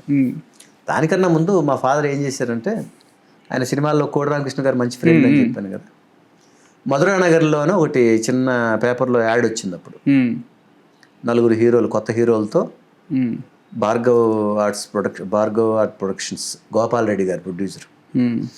ఆ బ్యానర్లో కోడి రామకృష్ణ గారి దర్శకత్వంలో 4 కొత్త హీరోలతో ఒక చిన్న సినిమా అని చెప్పి ఒక ఇది వచ్చింది పేపర్లో. మా ఫాదరు సరే ఒకసారి వెళ్ళి అడుగుదామా, ఆ నలుగురిలో ఒకడిగా నిన్ను పెట్టుకుంటే బాగుంటుంది కదా అనే ఉద్దేశంతో చెన్నై తీసుకొచ్చి నన్ను ఓకే. కోడి రామకృష్ణ గారి ఇంటికి తీసుకెళ్ళి పరిచయం చేసి ఆయన చేసి చూపించారు. రామకృష్ణ ఒకసారి చూడు మా వాడిని ఇట్లాగా ఆర్టిస్ట్ అవుదాం అనుకుంటున్నాడు, నీ చేతిలో పడితే కొంచెం వాడి లైఫ్ బాగుంటుంది, ఒకసారి చూడు ఇదంటే. ఆయన కోడి రామకృష్ణ గారు అప్పుడు అయ్యప్ప మాల్లో ఉన్నారు, నాకు బాగా గుర్తు. టీ నగర్ కోట్స్ రోడ్లో ఇల్లు. అలా పైకి కిందకి చూశారు, చూసి నీ హైట్ ఎంత అన్నారు. నాకు హైట్ ఎంత చెప్పాలో కూడా తెలియలేదు నాకు అసలు. ఆలోచిస్తున్నాను. మా ఫాదర్ ఉండే ఉంటాడు, ఒక 5.5 ఉంటాడులే మా వాడు అన్నాడు. ఆహా అన్నాడు ఆయన. సర్లే శంకరనారాయణ, ఈ సినిమాలో లేదులే, కుదరదులే, వేరే ఏదైనా ఉంటే చెప్తాలే నేను ఓకే అన్నాడు ఆయన. అంటే నాకు అర్థమైపోయింది ఇందులో లేదు అనేది అర్థమైపోయింది. మా ఫాదరు సరే ఓకే ఓకే రామకృష్ణ అనేసి చేశాడు. కిందకి వచ్చాం. వచ్చి కారు దగ్గర ఆయన సిగరెట్ వెలిగించుకున్నాడు. అరగంట సేపు క్లాస్ పీకాడు రోడ్డు మీద. నాకు 2 సిగరెట్లు తాగేశాడు. ఆ 2 సిగరెట్లు అయిపోయినప్పుడు ఫుల్ క్లాస్ పీకేశాడు నాకు. ఒరే, నాకు తెలిసింది ఇద్దరు ఇండస్ట్రీలో, కోడి రామకృష్ణ, కట్టా సుబ్బారావు. కోడి రామకృష్ణ గారు రెగ్యులర్గా సినిమాలు చేస్తున్నాడు, కట్టా సుబ్బారావు గారు అప్పుడు ఏమి చేయట్లా, అప్పటికి సైలెంట్గా ఉన్నారు. సో ప్రస్తుతం చేస్తున్న కోడి రామకృష్ణ గారు అదైతే కొత్త సినిమా ఒకటి అనౌన్స్మెంట్ వస్తే వచ్చి అడిగా. ఆయన నువ్వు హైట్ లేదనుకున్నాడో లేకపోతే ఏమో నాకు తెలియదు, నీ హైట్ ఎంత అని అడిగాడు. ఇంత అని చెప్పాం. మరి ఏమనుకున్నాడో ఏమో నాకు తెలియదు. ఇందులో కుదరదు, తర్వాత చూద్దాంలే అన్నారు. నాకు తెలిసిన వరకు చెప్పా. నువ్వేమో హీరో హీరో హీరో అయిపోవాలని ఏదో అంటున్నావు.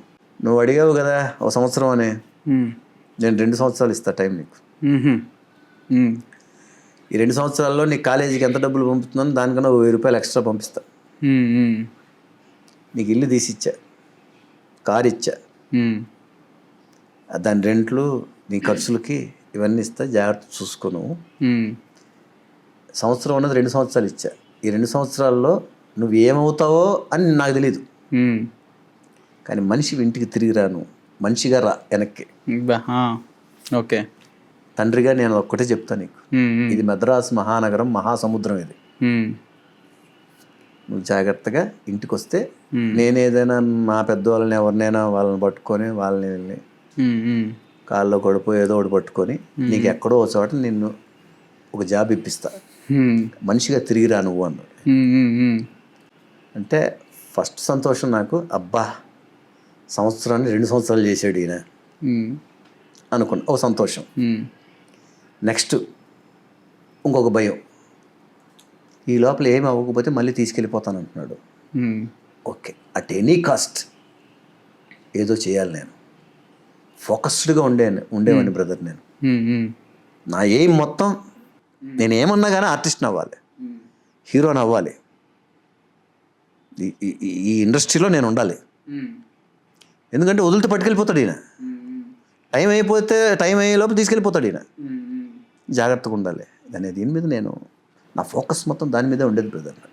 అందుకే ఏదైనా ఒక చిన్న డిసప్పాయింట్మెంట్ వచ్చినా కూడా నెక్స్ట్ అని వెళ్ళిపోయేవాడిని వేరే దాంట్లోకి. ఆ డిసప్పాయింట్మెంట్ని ఆలోచించుకుంటూ బాధపడుకుంటూ అది ఇంకా కుంగదీస్తుంది మనిషిని, ఇంకా చేయాల్సిన పనులు కూడా చేయనివ్వదు.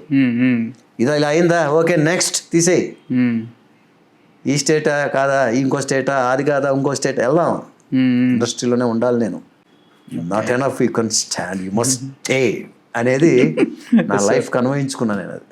అది ఉండాలి అనేది భగవంతుడు ఆశీర్వాదంతో అలా ఇంకా ఇండస్ట్రీలో 35 సంవత్సరాలు నా జర్నీ. మొత్తానికి 2 years ఎప్పుడు సార్? 87 89లో వచ్చాను. 89 డిసెంబర్కి మద్రాసు వచ్చా. అంటే ఆయన ఇచ్చిన టైం ప్రకారం ఎంత 1991. ఓకే, సో ఈ లోపల నాకేంటంటే కొన్ని హిట్ సినిమాలు పడ్డాయి. కాలేజీ బుల్లోడ్ అని ఒక సినిమా, జస్ట్ గెస్ట్ అపీరెన్స్, ఒక 2 సీన్లు, ఒక సాంగ్, యమున గారి హీరోయిన్ అందులో. ఆ సాంగ్ స్టార్ట్ అయిన తర్వాత థియేటర్లో నా సాంగ్కి పేపర్లు ఇవన్నీ విసురుతూ గోల విజిల్స్, అసలు ఆ ఇది మాత్రం నేను మర్చిపోలేను నేను. ఆ ఒక్క సినిమాతో 10 సినిమాలు వచ్చినాయి సార్ నాకు ఓవర్ నైట్. 10 సినిమాలు వచ్చినాయి. అంటే ఎక్కడ ఏది బ్రేక్ దొరుకుతుందా అనేది మనకు తెలియదు కానీ ఆ ఒక్క సినిమా 10 సినిమాలు వచ్చినాయి నాకు. ఓకే. ఈ 2 yearsలో మీకు ఎంత టైం పట్టింది సార్ మీరు ఎంట్రీ అవడానికి? సార్ వెంటనే సార్, వెంటనే అసలు ఏప్రిల్లో షూటింగ్ అటెండ్ అయిపోయాను. ఓకే. జరిగిన కొన్ని మంత్స్ అరవింద్ గారి షూటింగ్, డబ్బు బలే చెప్పు షూటింగ్కి వెళ్ళిపోయా. కట్ చేస్తే మా గురువు గారిది నెక్స్ట్ స్టార్ట్ అయిపోయింది, అమ్మ రాజీనామా రిలీజ్ అయిపోయింది, హిట్ సినిమా.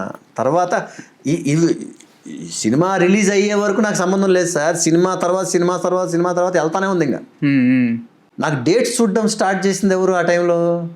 బిఏ రాజు గారు. ఓకే. టీ నగర్లో మా ఇంటికి 4వ ఇల్లు 5వ ఇల్లు బిఏ రాజు గారు. ఆయన రోజు వాకింగ్లో అక్కడ ఇక్కడ కలిసి తర్వాత మీరెవరు ఏంటి, అవునా మీ ఇవి ఇవ్వండి, ఫొటోస్ ఇవ్వండి అని తర్వాత ఆయన కూడా ఇది చేశారు. తర్వాత నా డేట్స్ ఆయనే చూశాడు. ఓకే. సినిమా తర్వాత అసలు బిఏ రాజు గారు నన్ను అవుతే సార్ ఏ మాటకు ఆ మాట ఆయన ఈ మధ్యనే ఇదయ్యారు. ఎక్కడ కూడా నేను గ్యాప్ అనేది లేదనమాట నా కెరీర్లో, నాన్ స్టాప్ అలా చేసాం. ఇంకోటి మట్టిలో మణిని పట్టడంలో దాసరి గారి తర్వాతే వేరే ఒకరు అంటారు, ఒక మనిషి టాలెంట్ పట్టుకోవటంలో. సో మీ టాలెంట్ ఆయన ఎప్పుడు గుర్తించారు సార్ దాసరి గారు? మనిషిగా ఆనేం సార్, బాగున్నాడు కుర్రోడు, పనికి వస్తావు నేను చెప్తా నువ్వు ఆగు అన్నారు. తర్వాత స్క్రీన్ టెస్ట్ చేశారు. స్క్రీన్ టెస్ట్ చేసి తారక ప్రభు బ్యానర్లో నాకు 3 సినిమాల అగ్రిమెంట్ జరిగినాయి. ఫస్ట్ రెమ్యునరేషన్ మా గురువు గారి దగ్గర నుంచి తీసుకున్నా 1116 చేసి, తర్వాత అది పేపర్లో వచ్చింది. పేపర్లో చూసిన తర్వాత ఈ లోపల అల్లు అరవింద్ గారితో మీటింగు జరిగింది. ఆయన పిలవడము, డబ్బు బలే జబ్బు. అంటే షూటింగ్ ప్రకారంగా ఫస్ట్ నేను ఎంటర్ అయింది డబ్బు బలే జబ్బు. ఓకే. ఓకే. ఆ సినిమాకి డైరెక్టర్ ఎవరు? కాపుగంటి రాజేంద్ర గారు. ఓకే. ఆయనకి ఫస్ట్ సినిమా. సో ఆ సినిమా ద్వారా షూటింగ్ ఫస్ట్ ఎంటర్ అయింది. అది నాకు 7వ సినిమాగా రిలీజ్ అయింది. ఎందుకో లేట్ అయింది, అది 3 సంవత్సరాల తర్వాత రిలీజ్ అయింది అల్లు ఆర్ట్స్ బ్యానర్లో. ఓకే. తర్వాత అమరాజీనామా ఎవరు అనుకున్నారు ప్రొడ్యూసర్స్? అశ్విని దత్ గారు, త్రివిక్రమరావు గారు, దేవి వరప్రసాద్ గారు. ఈ ముగ్గురు కలిసి, ఈ ముగ్గురు దిట్టలు అసలు టాప్ ప్రొడ్యూసర్స్, స్టార్ ప్రొడ్యూసర్స్ అనమాట. ఈ ముగ్గురు కలిసి తేజస్విని ఫిలిమ్స్ అని ఒక బ్యానర్ పెట్టారు. ఓకే. ఇదేంటంటే చిన్న సినిమాలు చేయడం కోసం అని వాళ్ళు ఒక ఇది పెట్టారు. అందులో ఫస్ట్ సినిమా అమరాజీనామా. ఆ సినిమాలో హీరో నేను. ఓకే. ఓకే. ఆ సినిమాలోనే మా గురువు గారు నన్ను హీరోగా, కెమెరామెన్ చోటా కే నాయుడిని కెమెరామెన్గా ఫస్ట్ చేశారు ఆ సినిమా ద్వారా. ఓకే. అది మంచి హిట్ సినిమా. శారదమ్మ గారు మెయిన్ క్యారెక్టర్. ఇప్పటికీ మదర్స్ డే అంటే పాట కానీ ఏదో సో ఆ టైం ఫాదర్ వెంటనే ఎలా రేట్ అయ్యారు సార్? ఇంత తక్కువ టైంలోనే అవకాశం ఇస్తే? ఆయన సినిమాలు చేస్తున్నాము కానీ ఆయన డైలాగ్ విషయంలో నన్ను ఎక్కువ తిడుతుండేవాడు. తిట్టడం అంటే ఒరే బాబు డైలాగ్ ఎందుకురా పరిగెడతావో సరిగ్గా చెప్పురా అంటుండేవాడు ఆయన. అంటే వాళ్ళు స్టేజ్ నుంచి వచ్చిన వాళ్ళు కదా, స్టేజ్ ఆర్టిస్టులు ఎక్కువ డైలాగ్ మీద ఎక్కువ కాన్సన్ట్రేషన్. సో అదొక భయపడుతుండేవాడిని. ఆయన ఉన్నాడంటే భయం వేస్తుండేది నాకు, ఏం తప్పు పడతారో అన్నట్టుగా ఉండేది. 7వ సినిమా తర్వాతనో 8వ సినిమా తర్వాతనో ఏదో సినిమా దీని తర్వాత నుంచి ఇంకా ఆయన మా అద్దరి దగ్గర ఈ సినిమా బాగా చేశాడు మా అమ్మ వచ్చి మీ నాన్న మెచ్చుకున్నాడు రా అంటే అబ్బా అనుకునేవాళ్ళం. నా ఎదురుగా ఎప్పుడు అనేవాడు కాదు ఆయన, సైలెంట్గా ఉండేవాడు. బాగుందిరా అనేవాడు అంతే. ఇందాక నేను ఒక మాట అన్నా కదా సార్, మీ స్టోరీ సినిమాగా తీసుకోవచ్చు కదా అని 2 సందర్భాలు సార్ నాకు బాగా ఒకటి నాకు అనిపించింది, బాగా కనెక్ట్ అయింది అని మీకు. ఒక ఎపిసోడ్ వచ్చేసి భారతీ రాజా గారితో మీ ఇంటరాక్షన్, ఒక డ్రీమ్. అది యాక్చువల్ చెప్పండి సార్, అదొక 2 మాటలో చెప్పండి, ఎందుకంటే దానికి ఆ టైంలో ఏం లేదు సార్. ఆ టైంలోనే ఏమైందంటే భారతీ రాజా గారి మీటింగు ఒకరి ద్వారా జరిగింది. ఇండస్ట్రీలో ఒకరి ద్వారా భారతీ రాజా గారి దగ్గరికి తీసుకెళ్లారు. అప్పుడు ఒక సినిమా ప్లాన్ చేస్తున్నారు వాళ్ళు. ఆ సినిమాలో హీరో కోసం చూస్తున్నారు, హీరో హీరోయిన్ కోసం. హీరో దీంట్లో నన్ను తీసుకెళ్లారు. ఒకే ఒక స్టిల్తో నన్ను సెలెక్ట్ చేశారు ఆయన. ఒకే ఒక స్టిల్. Year sir? ఇదే 90. అదే అదే ఇది దాసరి గారి మూవీ కన్నా ముందు. దాసరి నారాయణరావు గారు స్క్రీన్ టెస్ట్ జరిగింది అప్పుడే. అంతే. మూవీ అయితే మీరు ఏ షూట్ చేయరా? ఏ షూట్కి వెళ్ళా ఇంకా. Okay okay okay.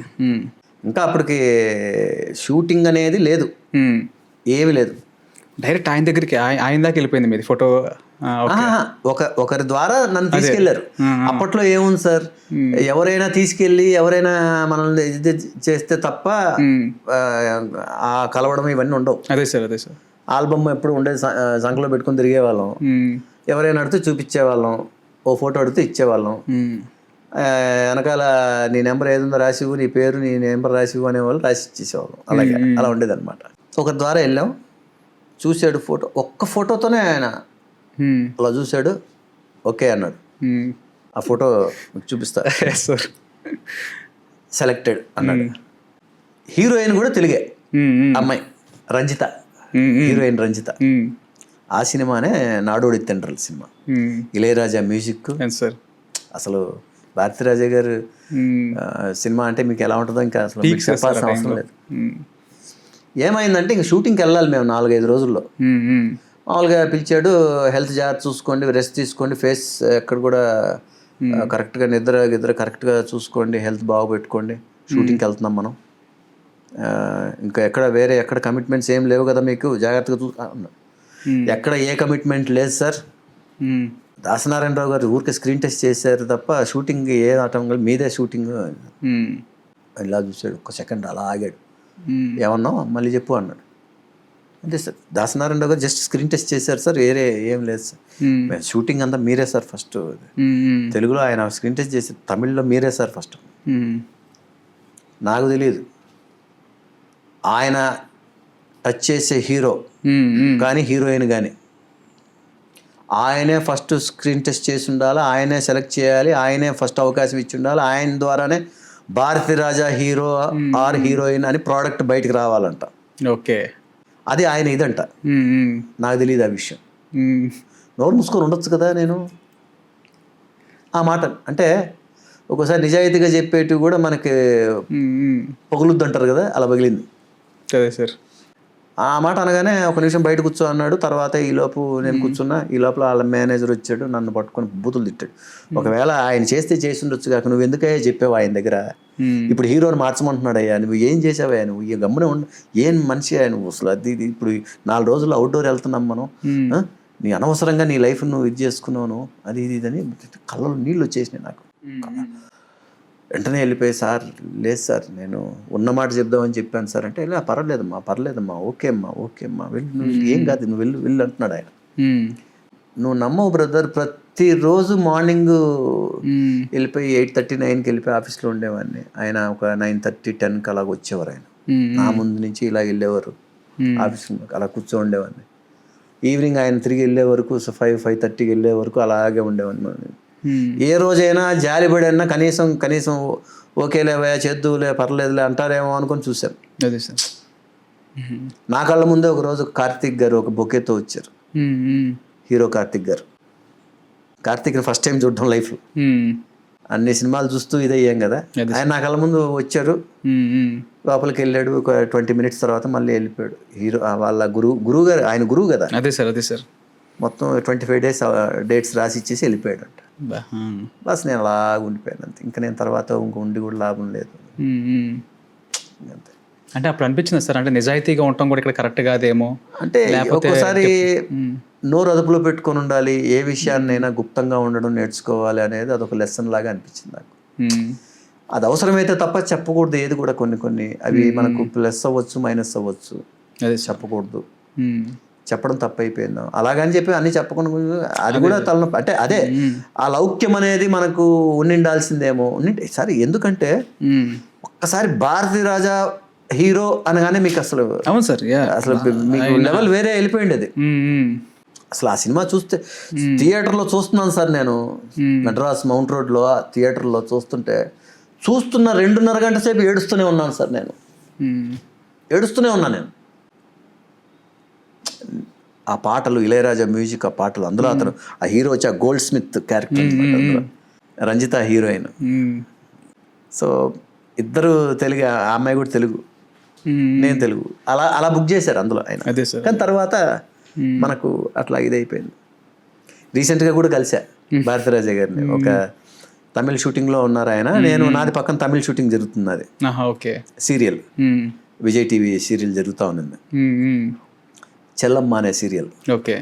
మా టీవీలో వస్తుంది కదా, కార్తీక దీపం 2 అని, అది తమిళ్లో నేను చేశాను. Okay sir. Okay. Heroine father తమిళ్లో నేనే. ఓకే. ఆ షూటింగ్లో ఉన్నా నేను. Okay. ARS garden, Ambika Radha గార్డెన్లో జరుగుతుంది షూటింగ్, ఆయన ఉన్నారు. క్యారవాన్లో భారతీరాజా గారు ఉన్నారనగానే వెళ్ళి కలిసా. వెళ్ళి చూడగానే ఆయన పడుకో ఉన్నారు, లేచారు, చూసి అలా చూస్తున్నారు. ఆయనకి ఇప్పుడు 90 అంటే ఆల్మోస్ట్ 34-35 ఇయర్స్ బ్యాక్ కదా. సార్ నేను అప్పుడు నాడోడి తెండలకి మీరు నన్ను సెలెక్ట్ చేసుకున్నారు కదా, ఆ రోజు ఇలా జరిగింది సార్, జరిగిన తర్వాత కార్తిక్ గారు చేశారు, అది ఇలా అంటే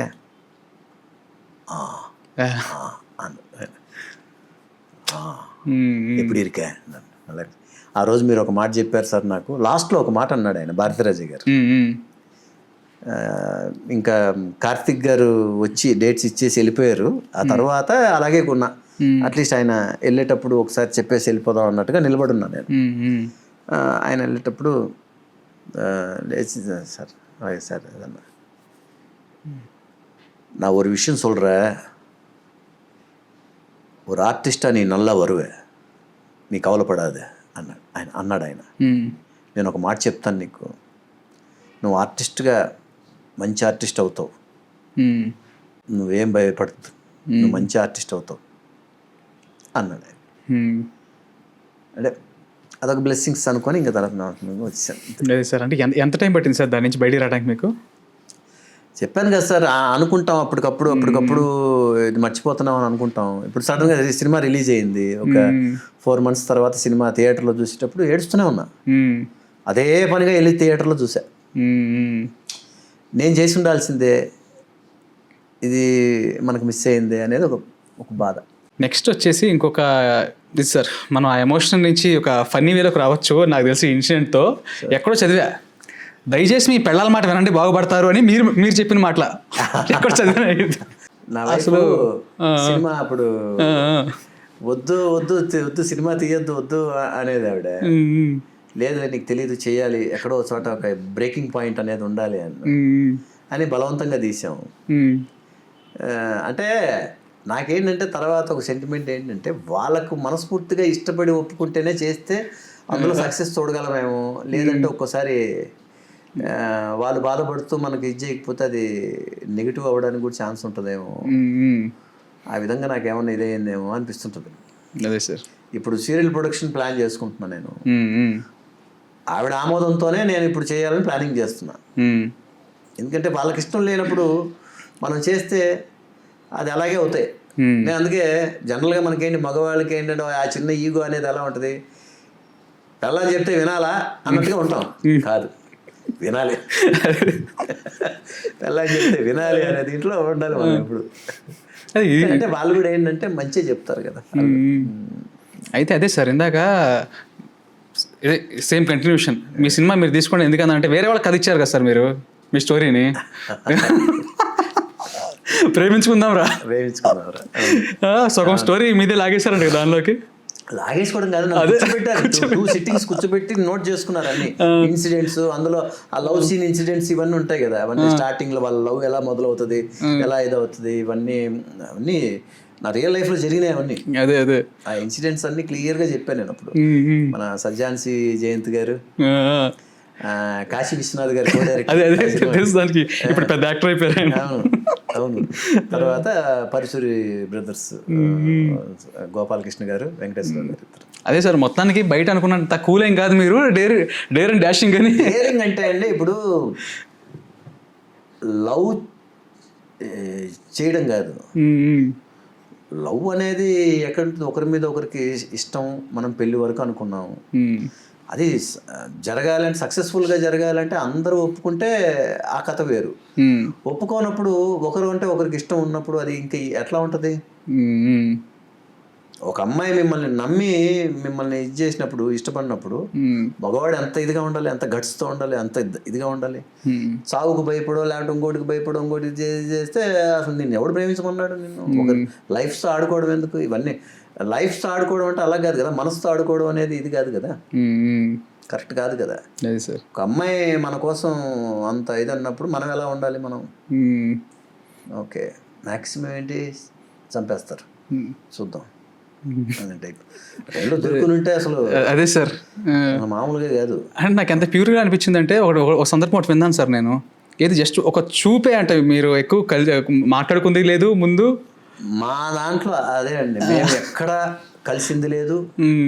ఎందుకంటే వాళ్ళది political family, secured, always secured. ఇది బయటకు వెళ్తున్నా కూడా సెక్యూరిటీతోనే ఉంటారు వాళ్ళు. అట్లాంటిది కలవడానికి ఇంకేంటి ఇది ఉంటుంది. ఆ రోజుల్లో ఫోన్స్ లేవు. అందులో ఎప్పుడు 90 నుంచే ఓకే నా సినిమా పనులు చేస్తున్నామని మధ్యలో గ్యాప్లో ఫిల్అప్ లవ్ చేశాను నేను.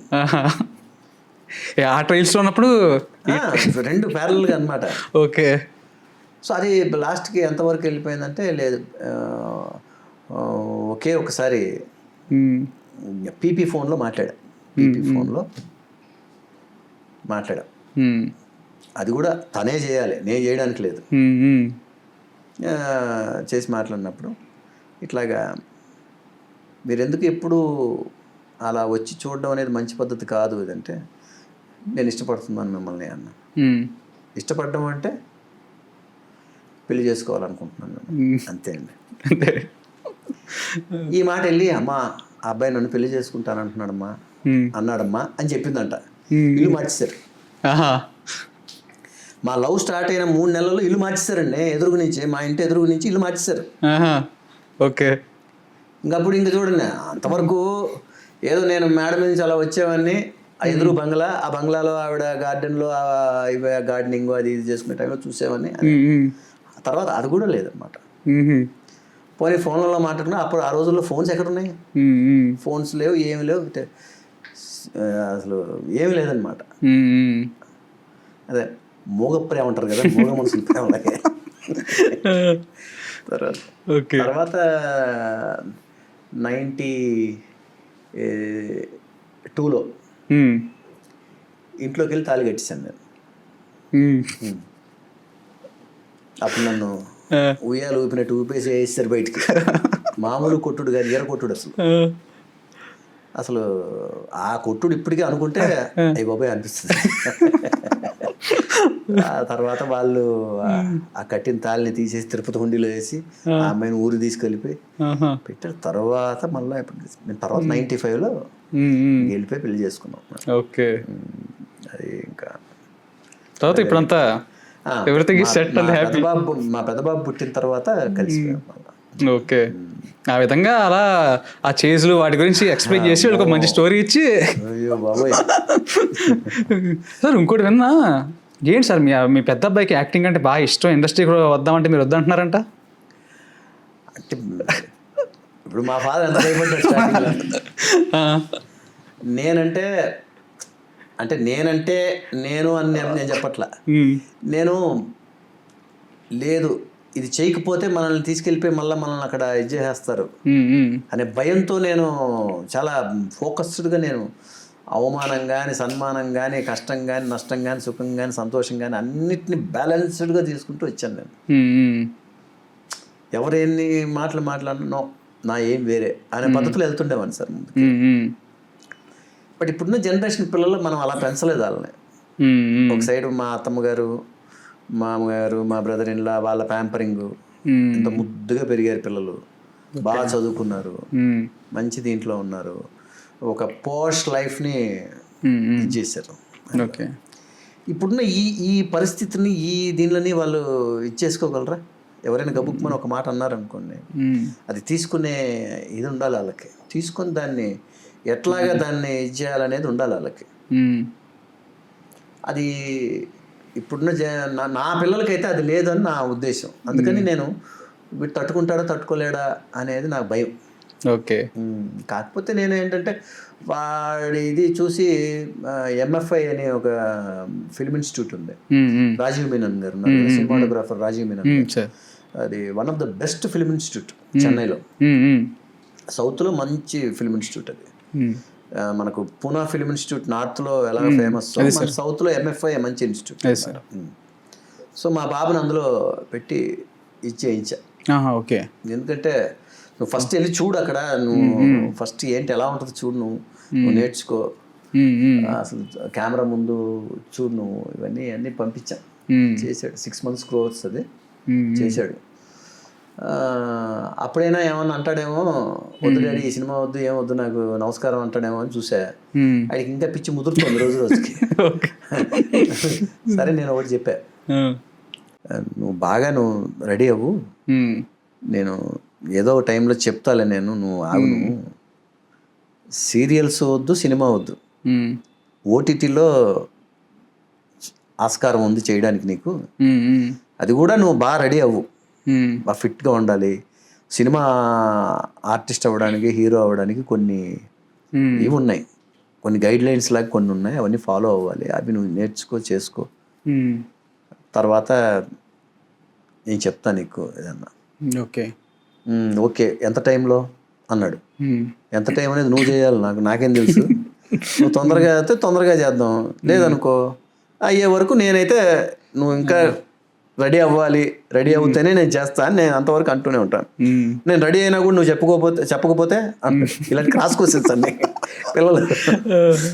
అట్లా లేదు నాన్న, నువ్వు రెడీ అవ్వు, ఫస్ట్ పక్కాగా రెడీ అవ్వు, నేను తర్వాత చెప్తాను నీకు.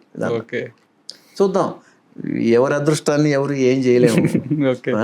సో మనం ఎవరు చెప్పడానికి, సడన్ గా ఏదో అనుకుంటే వాడే రేపు పొద్దున మంచి ఇదన్నా అయ్యాడు అనుకోండి, ఏం చేస్తాం, దేవుడికి నమస్కారం పెట్టి థ్యాంక్స్ దేవుడా అనుకుంటాం. సో అట్లాగా ఏంటనేది ఆలోచించాలి, చూడాలి వాళ్ళు రేపు ఏం చేస్తారని దాన్ని బట్టి చేయాలి. ఓకే. మీ గురించి ఇంకోటి విన్నది ఏంటంటే, తెలుగు యాక్టర్ అయి ఉండి, టాలెంటెడ్ యాక్టర్ అయి ఉండి, ఇక్కడ సరైన స్టాండర్డ్ లేక, అవకాశాలు సరిగ్గా ఆయన వాడుకోలేక కన్నడకి వెళ్ళాడు, తమిళకి వెళ్ళాడు, అలా తిరుగుతున్నాడు, అలాంటి ఒక మంచి నటుడిని కోల్పోయారు, సంథింగ్ ఏదో ఒకటి మాటలు ఏదో వింటూ ఉంటాను. సో మీరు వెళ్ళిపోవటానికి గల ఆస్కారం ఏంటి కన్నడకి? మెయిన్ ఇందాక మీరు చెప్పిన స్టార్డమ్. లేదు సార్, అలా అనుకుంటే కనుక నేను తెలుగులో ఎన్ని సినిమాలు చేసి ఉండేవాడిని కాదు కదా. పెద్ద పెద్ద బ్యానర్స్ చేసాం, మంచి డైరెక్టర్స్ దగ్గర చేసాం, పెద్ద ప్రొడక్షన్ హౌసెస్లో చేసాం. సో మనల్ని ఇండస్ట్రీ మనల్ని ఆదరించింది కదా సార్. నేనేంటంటే ఇప్పుడు అదే ఇందాక చెప్పాను కదా, హీరోకి కౌంట్ వచ్చి స్టార్డమ్. ఆ స్టార్డమ్ లేకుండా ఊరికే చేసుకుంటూ వెళ్ళిపోతుంటే ఏమవుతుందంటే అది కరెక్ట్ కాదు. ఎక్కడో ఒక చోట ఒక బ్రేకింగ్ పాయింట్ అనేది ఉండాలి. ఆ బ్రేక్ కోసం ఈ కష్టం ఇంకొక చోట పడదాం. ఇప్పుడు ఇక్కడ మనల్ని చిరంజీవి గారి లాగా ఉన్నాడు అని అంటున్నారు. మనం ఎంత చేసినా కూడా ఇదే వస్తుంది. సో ఇదే కష్టం వేరే స్టేట్లో పడితే అక్కడ మనకి ఇంకా కొంచెం ఇదవుతుందేమో. సో లాంగ్వేజ్ ప్రాబ్లం అనేది లేదు నాకు. తెలుగు, తమిళ్, కన్నడ ఈ 3 లాంగ్వేజెస్ ఫ్లూయెంట్గా మాట్లాడతాను నేను. సో 3 లాంగ్వేజ్ కన్నడ ఎలా వచ్చింది సార్? ఇంజనీరింగ్ చేశానని చెప్పాను కదా. ఓకే. చదువు కన్నా లాంగ్వేజ్ వచ్చేసింది ఫస్ట్. ఓకే. చదువుక దేవుడే లేదు, లాంగ్వేజ్ మాత్రం బాగా వచ్చింది. ఓకే. సో ఆ టైంలోనే కాలేజీలో ఉన్నప్పుడే బెంగళూరులో నాకు తమిళ్ ఫ్రెండ్స్ కూడా ఉండేవాళ్ళు కాలేజీలో. ఇంకా వాడా పోడా వాంగడా సాపుడా అని తమిళ్ కూడా వచ్చింది. అక్కడే తమిళ్ నాకు బేస్ పడింది, అక్కడే తమిళ్ కూడా. ఇంకా నాకు చెన్నై వచ్చిన తర్వాత ఆల్మోస్ట్ స్టార్టింగ్ నుంచి తమిళ్ మాట్లాడడం నేను నేర్చుకున్నాను. ఇంకా మలయాళం అంటే ఒక 30% వరకు మేనేజ్ చేయగలను మలయాళం. సో ఈ విధంగా హిందీ అనేది అయితే రాయడం చదవడం బాగా వచ్చు నాకు. ఎందుకంటే చదువుకునే రోజుల్లో అది మనకు థర్డ్ లాంగ్వేజ్ కింద ఉండేది మనకి. ఇంకా మాట్లాడడం అంటే ఏదో ఊరికే నా బాధ ఏదో కష్టపడి అర్థం అయ్యేలాగా చెప్పేవాడిని. అది హిందీ పెద్దగా నాకు రాదు. ప్రస్తుతం సీరియల్స్ ఏం చేస్తున్నారు మీరు? మొన్నే శ్రీవల్లి సీరియల్ ఓకే అయిపోయింది, కంప్లీట్ అయింది.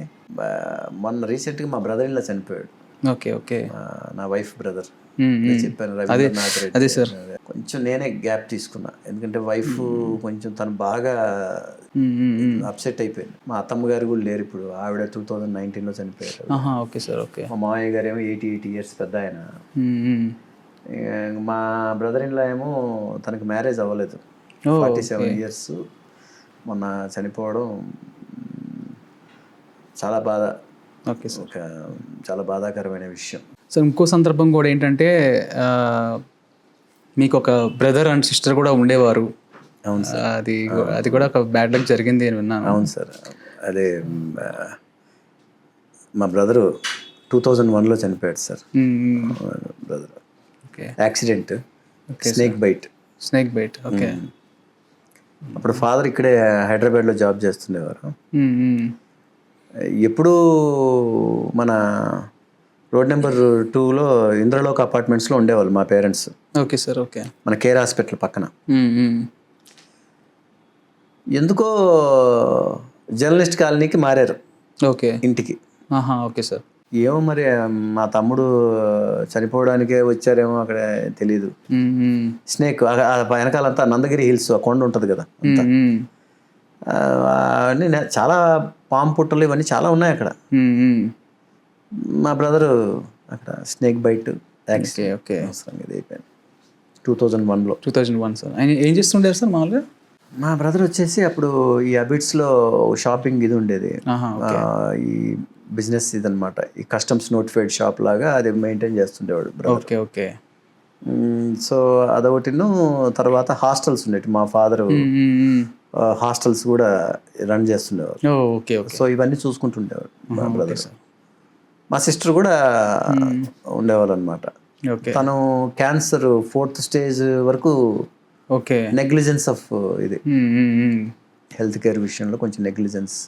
4th స్టేజ్లో ఇది అవ్వాలి తనకు. 2010లో తను. 10. ఓకే. ఓకే. 2010. ఓకే.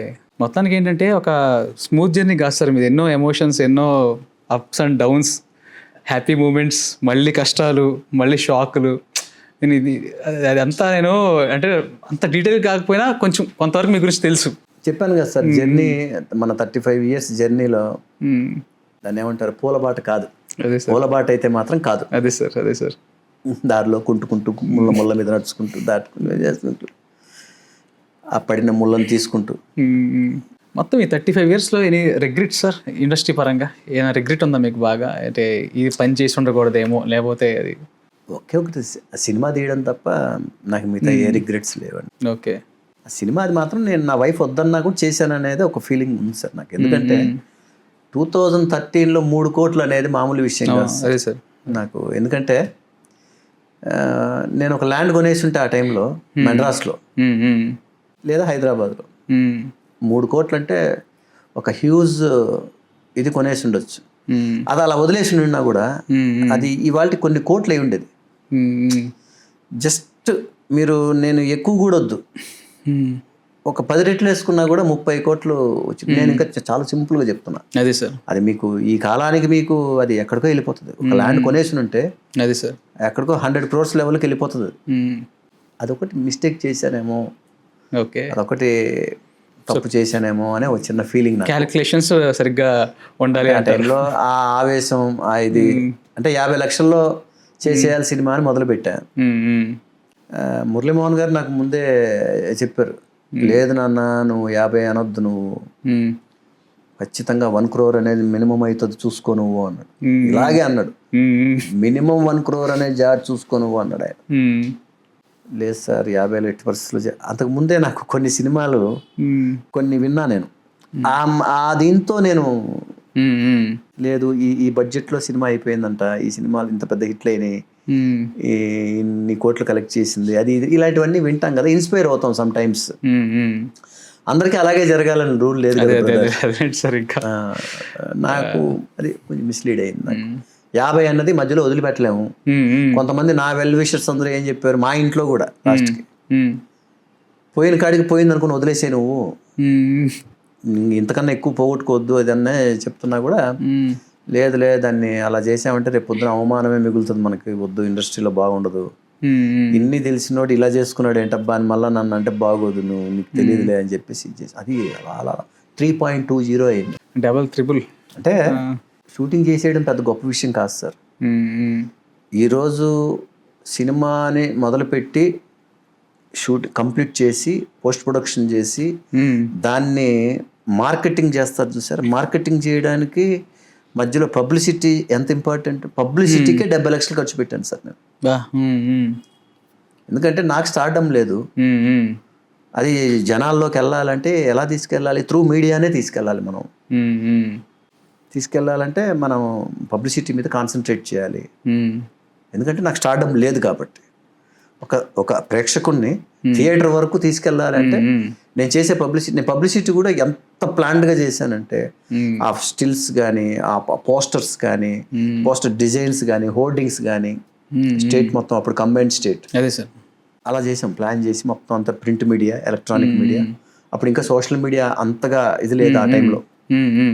అదే సార్ యూట్యూబ్ ఇవన్నీ ఉండేటివి, ఇంకా డిజిటల్ గా ఇవన్నీ లేవు, అంత ఇది లేదు. యూట్యూబ్ వరకు ఉండేది. 13 సార్ 2013 సార్. అప్పుడు దాసరి గారితో బాగా గ్రాండ్ గా ఫంక్షన్ కూడా లేదు సార్. అసలు యాక్చువల్గా నేను ప్లాన్ చేసింది చాలా వేరే ప్లాన్ చేశాను నేను. అదేంటి 7 acres లో ఒక ఫ్లోర్ బుక్ చేసాం. ఓకే, ఫ్లోర్ కంప్లీట్గా ఇది చేసుకొని దాంట్లోనే అప్పుడు ఈ అత్తారింటికి దారిది కూడా సాంగ్ జరుగుతామని నేను ఏదైతే ఇది చేసుకున్నానో ఆ డాన్సర్స్ సాంగ్ ఉంటుంది కదా ఒకటి, ముగ్గురు డాన్సర్స్తో కలిపి ఒక సాంగ్ ఉంటుంది కదా సార్, ఆ సాంగ్ జరుగుతూ ఉంది. ఆ ఫ్లోరే మాకు ఇది ఇచ్చారనమాట ఓకే ఆ ఫంక్షన్కి. మొత్తం శ్రేయాస్ మీడియా మాకు మీడియా వీళ్ళు వచ్చేసి మన శ్రేయాస్ మీడియా శ్రీనివాస్ ఓకే, మొత్తం అంతా ఈవెంట్ అంతా వాళ్ళే మొత్తం. ఓకే, ఇటు చంద్రబాబు నాయుడు గారు, ఇటు వచ్చేసి మా దాసనారాయణరావు గారు, ఇద్దరిని. ఎందుకంటే నాకు సినిమా భిక్ష పెట్టింది దాసనారాయణరావు గారు, రాజకీయంగా నాకు ఇది చేసింది చంద్రబాబు నాయుడు గారు. వీళ్ళిద్దరు ఉండాలి స్టేజ్ మీద, వాళ్ళ సమక్షంలో నా ఇది ఆడియో రిలీజ్ జరగాలి. మధ్యలో మీరు ఏదో పొలిటీషియన్ అవుతారని కూడా ఏదో వచ్చింది సార్ న్యూస్. అదే చెప్తున్నా. తర్వాత మనం పొలిటికల్ గా మనం స్టార్ క్యాంపెయినర్ గా ఉన్నాం కదా. మొన్న 2024లో గుంటకల్కి నేను అడిగా. గుంటకల్కి ఎమ్మెల్యే టికెట్ అడిగా. ఆ టైంలోనే నేను చంద్రబాబు గారిని, లోకేష్ బాబు గారిని కలిసి రిలీజ్ చేసాం. తర్వాత వాళ్ళకి కొన్ని ఈక్వేషన్స్ ఉంటాయి కదా ఆ టైంలో, స్ట్రాటజీస్. గుంటకల్ వచ్చేసి గుమ్మనూరు జయరామ్ గారికి వెళ్ళింది. మొత్తం మీద సార్ ఒక మాటలో చెప్పాలంటే who is a God father in movies and who is a God father in serial మీకు? ఇండస్ట్రీకి నన్ను పరిచయం చేసింది దర్శకరత్న దాసరి నారాయణరావు గారు. నన్ను హీరోని చేసింది, నన్ను సోలో హీరోని చేసింది భరద్వాజ్ గారు, తమ్మారెడ్డి భరద్వాజ్. నాగజ్యోతి సినిమా నన్ను సోలో హీరోని చేసింది తమ్మారెడ్డి భరద్వాజ్ గారు. సీరియల్కి ఇదంటే కనుక ఈటీవీ సుమన్ గారు. ఎలా ఉండే సార్ సుమన్ గారితో మీ రిలేషన్? అదంతా చాలా సార్. అసలు ఒక్కసారి మాట్లాడడం మొదలు పెడితే ఫోన్లోనే 1.5 hours 2 hours, ఇంకా ఎదురు కూర్చున్నప్పుడు అయితే 2-3 hours సుమన్ గారితో అంత మీద ఉండేది. ఆయన టాపిక్ చెప్తూ ఉండేవారు, మాట్లాడుతూ ఉండేవారు. ఆయన మనుషులతో చాలా ఎమోషనల్గా ఉంటారు సార్. ఆయన చాలా ఎమోషనల్గా ఉంటారు ఆయన. కాకపోతే నేను ఎప్పుడు కూడా ప్రభువులతో పరాచికాలు ఎప్పుడు మంచిది కాదు సార్. వాళ్ళు మనల్ని ఎంత దగ్గరగా తీసుకొని, ఎంత గౌరవించి, ఎంత ఇది చేసిన ఆ గౌరవాన్ని మనం కాపాడుకోవాలి. ఇప్పుడు ఎంతలో ఉండాలో అంతలోనే ఉండేసి నా పద్ధతి మొదటి నుంచి అంత. వాళ్ళు ఎంతో గౌరవించేవాళ్ళు, ఆ గౌరవాన్ని మనం నిలబెట్టుకోవాలి. అదే సార్ చేసి అలా ఉండేవాడిని. అప్పట్లో కూడా అంటే సడన్గా ఆ సినిమా ఫేస్ దాటి సీరియల్ ఫేస్కి రావటం అండ్ మీ రైజ్ ఈటీవీలో సార్. అప్పుడు రాజ్ కుమార్ గారు, ఈ కథ నేను రాసేటప్పుడే మిమ్మల్ని అనుకొని రాశాను సార్ నేను అంటే మనకి ఎంత సంతోషం అనిపిస్తుంది సార్. అట్లాగా ఆయన చెప్తుంటే కొన్ని ప్రాజెక్టులు చేసాం ఆయన దగ్గర. మేము ఓ రకంగా స్టార్స్ అయ్యాము, స్టార్డమ్ వచ్చింది ఇదంటే వాళ్ళే సార్ కారణం. అదే సార్. అదే సుమన్ గారు చనిపోయినప్పుడు నేను అప్పుడు కలకట్టాలో ఉన్నా. ఒక మా ఫ్యామిలీకి ఫంక్షన్కి సంబంధించి షాపింగ్ ఇది ఉండి కలకట్టాలో ఉన్నాం అప్పుడు. ఒక టెంపుల్ విజిట్ అలాగే దీనికి వెళ్ళామన్నమాట. ఆ విషయం తెలిసింది, ఇమ్మీడియట్గా రాలేకపోయాను నేను. 11th day ఫంక్షన్కి నన్ను పిలిచారు సార్. ఓకే. ఆయనకి ఎవరెవరు ఇష్టమో వాళ్ళని, ఆయనకి బాగా ఇష్టం ఉన్న మనుషులు వాళ్ళని పిలవండి అంటే 5 మందిలో నేను ఒక్కరిని సార్. 11th day ఫంక్షన్ ఉంటుంది సార్, ఆ ఫంక్షన్కి వెళ్ళాను, మ్మ్. వెళ్ళి చూసేసి. తర్వాత ఎందుకు సార్ అంటే కొంచెం గ్యాప్ ఇచ్చినట్టున్నారు కదా సీరియల్స్, తెలుగు సీరియల్స్కి కంటిన్యూ మధ్య సార్ సినిమా తర్వాత 2000 నుంచి 2012 వరకు సార్ హీరోగా సీరియల్స్ మొత్తం 10 వరకు కదా సార్? 10 లేదు సార్ 12 వరకు. Okay okay. 12 అది కూడా లాస్ట్ వరకు 2012 కంప్లీట్ వరకు హీరో చేసాం. 2013లో నా ఓన్ ప్రొడక్షన్లో సినిమా చేసాం. సినిమా కొంచెం ఇదైన తర్వాత 1.5 year నేను అసలు బయటికి రాలా, సైలెంట్గా ఇంట్లోనే ఉన్నాను నేను. ఓకే. తర్వాత మళ్ళీ అందరూ లేదు అలా ఉండకూడదు, ఇంకా ఛానల్స్ నుంచి మనల్ని పిలుస్తూ ఉంటారు కదా అదే సార్, అదే చేసి అప్పుడు మళ్ళీ హీరో కాదు, హీరోయిన్ ఫాదరు, హీరో ఫాదరు లేదా ఫాదర్ ఇన్ లా లేదంటే అలాగా. కానీ అలా వచ్చినా కూడా ఎక్కడ కూడా నా హీరోయిజం తగ్గకుండా ఆ కథ మెయిన్ ఇదంతా నా మీదే ఉండేటట్టుగానే పాపం వాళ్ళు నాకు ఇచ్చారు ఇండస్ట్రీ. అదే సార్ నిజంగా ఆ విషయానికి నేను రీసెంట్గా నా కంప్లీట్ అయిన సీరియల్ శ్రీవల్లి కూడా మెయిన్ కథ మొత్తం బేస్ అంతా మెయిన్ క్యారెక్టర్ మీదే, నా క్యారెక్టర్ మీదే ఉన్నా. అలా నేను ఫాదర్ ఇన్ లాగా చేసుకుంటూ వచ్చిన తర్వాత కూడా నా హీరోయిజం ఎక్కడ తగ్గకుండా నేను సీరియల్స్ చేసుకుంటూ వస్తున్నాను సార్. ఇదంతా ఇండస్ట్రీ ఆశీర్వాదం, వాళ్ళ బ్లెస్సింగ్స్ అంతే. కానీ ఇంకో చిన్న డౌట్ సార్ నాకు, మీ ఫ్రెండ్స్ అండ్ కొలీగ్స్ ప్రభాకర్ గారు కానీ శ్రీరామ్ గారు కానీ వాళ్ళందరూ ఏంటంటే ఇప్పుడు మీ తర్వాత స్టార్స్ అయిన వాళ్ళు అంటే ఇప్పుడు వాళ్ళు ప్రొడక్షన్ పెట్టుకున్నారు, సీరియల్స్ ప్రొడ్యూస్ చేస్తున్నారు, చాలా జరుగుతుంది. మీరైతే ఈ ఇండస్ట్రీలోకి ఎంటర్ అవ్వలేదు అంటే యాజ్ ఎ ప్రొడక్షన్గా? అదే సార్ ఇప్పుడు దీంట్లోనే ఇప్పుడు సీరియల్ ప్రొడక్షన్ స్టార్ట్ చేయాలని ఒక ప్లానింగ్లో ప్రాసెస్ జరుగుతూ ఉంది. ఓకే ఓకే, త్వరలో చెప్తాం, స్టార్ట్ అవుతుంది. ఓకే సార్, సీరియల్ ప్రొడక్షన్ ఒకటి ప్లానింగ్లో ఉన్నాము. నేను నా మేనమామ కొడుకు వాసు అనేసి ఉన్నారు, మేము ఇద్దరం కలిసి ప్లానింగ్లో ఉన్నాం. ఒక బ్యానర్ పెట్టాము, దాని మీద ప్లానింగ్లో ఉన్నాం. ఓకే. ఇంకోటి సార్ లాస్ట్లీ అసలు అంటే ఎలా మెయింటైన్ చేస్తున్నారు సార్? అంటే అలాగే ఉన్నారు అంటే ఏంటి మీ ఫుడ్ హ్యాబిట్స్ అని? ఏం లేదు సార్, శుభ్రంగా తింటాను నేను, శుభ్రంగా తింటాను. మామూలు ఎక్సర్సైజ్ మాత్రం వదలను సార్, అదొక్కటే. ఎందుకంటే ఆర్టిస్ట్కి ఇప్పుడు మనం మన పిల్లలకి ఎన్ని చెప్తున్నాం, రే నువ్వు ఫిట్గా ఉండాలి, అలా ఉండాలి, ఇలా ఉండాలి, సినిమా అంటే ఇలా ఉండాలి, అలా ఉండాలి, మనం కూడా మెయింటైన్ చేయాలి కదా. మనం అలా మెయింటైన్ చేస్తున్నందుకే ఇప్పుడు మీరు అన్నారు ఆ మాట, ఎంత సంతోషంగా ఉంటుంది మనకి. ఒక ఆర్టిస్ట్కి ఎప్పుడు కూడా, ఆర్టిస్ట్కి కానీ టెక్నీషియన్కి కానీ మనం చేసే పనిని ఎదుటి వాళ్ళు గుర్తించి దాని మీద ఒక అప్రిషియేషన్ ఇచ్చారనుకోండి, మనకి చాలా సంతోషంగా ఉంటుంది. ఎప్పుడు సార్ అబ్బా మనం పడ్డ కష్టాన్ని గుర్తించారు అనేది ఒక హ్యాపీనెస్ ఉంటుంది సార్. సార్ సో ఆ విధంగా ఏంటంటే మనము ఒకరికి చెప్పేటప్పుడు ఫస్ట్ మనం చేస్తూ ఉండాలి ఆ పని. ఎక్సర్సైజ్ మాత్రం, జిమ్ అనేది మాత్రం వదలను సార్, అది ఎప్పుడు ఉండాలి. అది ఉన్నంత వరకు మీరు అలాగే ఉంటారు మీరు. ఓకే.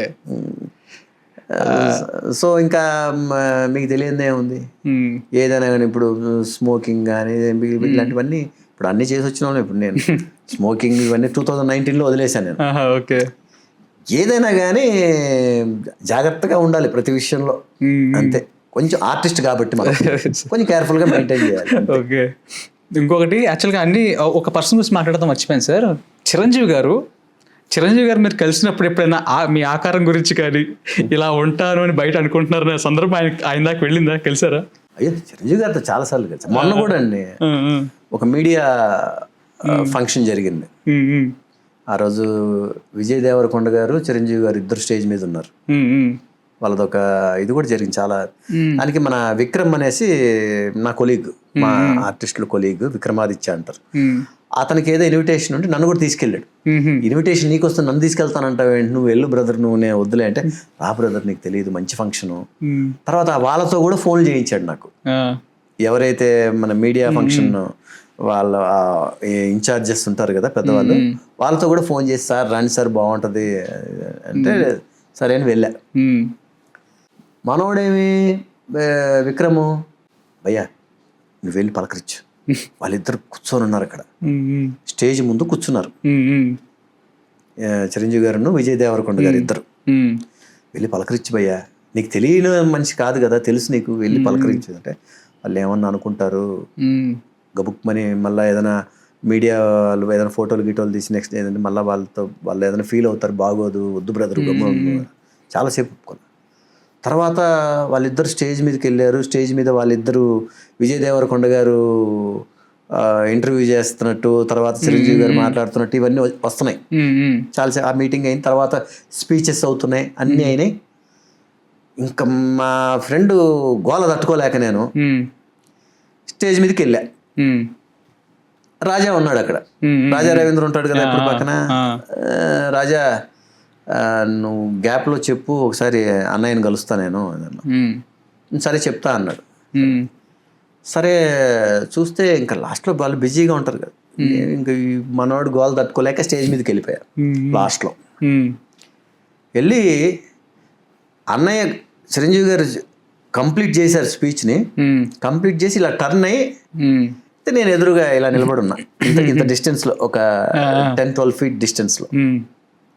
హాయ్ రాజ్ కమాన్ అని చెప్పి పిలిచాడు. హగ్ చేసుకున్నారు. హగ్ చేసుకుని ఇలా పట్టుకొని మీడియా వాళ్ళతో మా ఇద్దరికి ఫోటో తీయండి, మా ఇద్దరికి ఒక ఫోటో తీయండి అని చెప్పి ఫోటో తీయించుకొని, తర్వాత నువ్వు రాజాతో మాట్లాడి ఇంటికి రా నువ్వు చేసి, నాకైతే అసలు అలా ఉండిపోయాను మనిషిని బ్రదర్ నిజంగా. అంటే అదొక గుడ్ మెమరీ. ఇదంతా మన యూట్యూబ్లో కూడా రికార్డెడ్గా ఉంది ఇది. Okay okay. అంటే ఆ గుంపుల మధ్యలో ఏం మాట్లాడుకుంటున్నాం అనేది అందులో ఇదవ్వదు కానీ, సరిగ్గా ఇది ఉండదు కానీ, తర్వాత మేము కలిసి మేము మాట్లాడుకునేది, ఆయన ఫోటో తీయమని మీడియా వాళ్ళని అడగడము, ఇవన్నీ కూడా ఇట్స్ ఎ వండర్ఫుల్ ఇది. అలాగా కొన్ని ఎక్స్పీరియన్సెస్. ఒకసారి బెంగళూరులో క్రికెట్ మ్యాచ్కి వెళ్ళాం. అప్పుడు చిరంజీవి గారు, బాలకృష్ణ గారు, నాగార్జున గారు, వెంకటేష్ గారు, నలుగురు వరల్డ్ కప్ టైంలో కార్గిల్ దీనికి క్రికెట్ మ్యాచ్కి వెళ్ళాం ఆ ఫండ్ కోసం. Okay okay. మన స్టార్ హీరోస్ పెద్దవాళ్ళు నలుగురు కెప్టెన్స్ అనమాట. అవును సార్. నేను వెంకటేష్ గారి టీంలో నేను ప్లేయర్. నేను ఓకే. సో అంతా ఏం ఆడతాం, 2 నిమిషాలు వికెట్లు వేసిపోయేది, మళ్ళీ వెళ్ళిపోయి దీంట్లోకి పెవిలియన్లోకి వెళ్ళిపోయేవాళ్ళం. వెళ్ళిపోయి చక్కగా అందరం మాట్లాడుకుంటూ ఉన్నాం. అందరం, నేను, అలీ, ఉత్తేజు, రాజా రవీంద్ర, అన్నయ్యతో పాటు అందరం నిలబడుకోండి, అంతా తమాషగా జోకులు. ఆ రోజు చిరంజీవి గారు ఒక మాట, రాజ్ కుమార్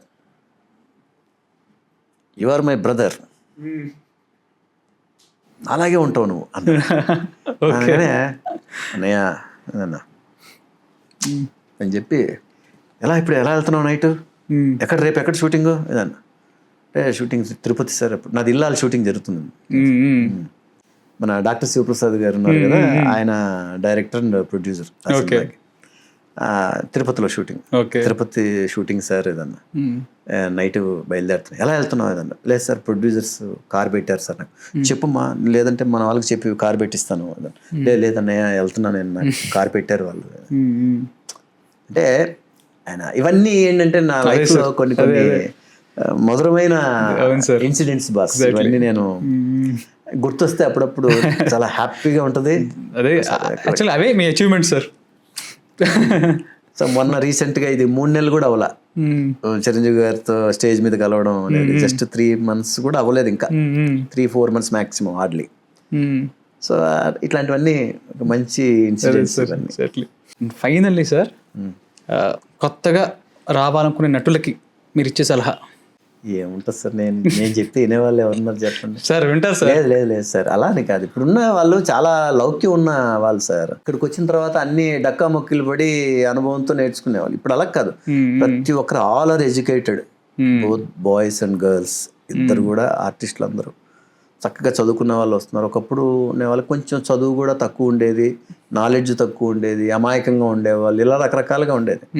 ఇప్పుడున్న వాళ్ళందరూ మీరు చూడండి, ఎవరినైనా టచ్ చేసి చూడండి, అసలు ఎంత తెలివిగా ఉంటారని. ఇంక్లూడింగ్ ఫైనాన్షియల్ మ్యాటర్స్తో సహా వాళ్ళకి నాలెడ్జ్తో ఉంటారు.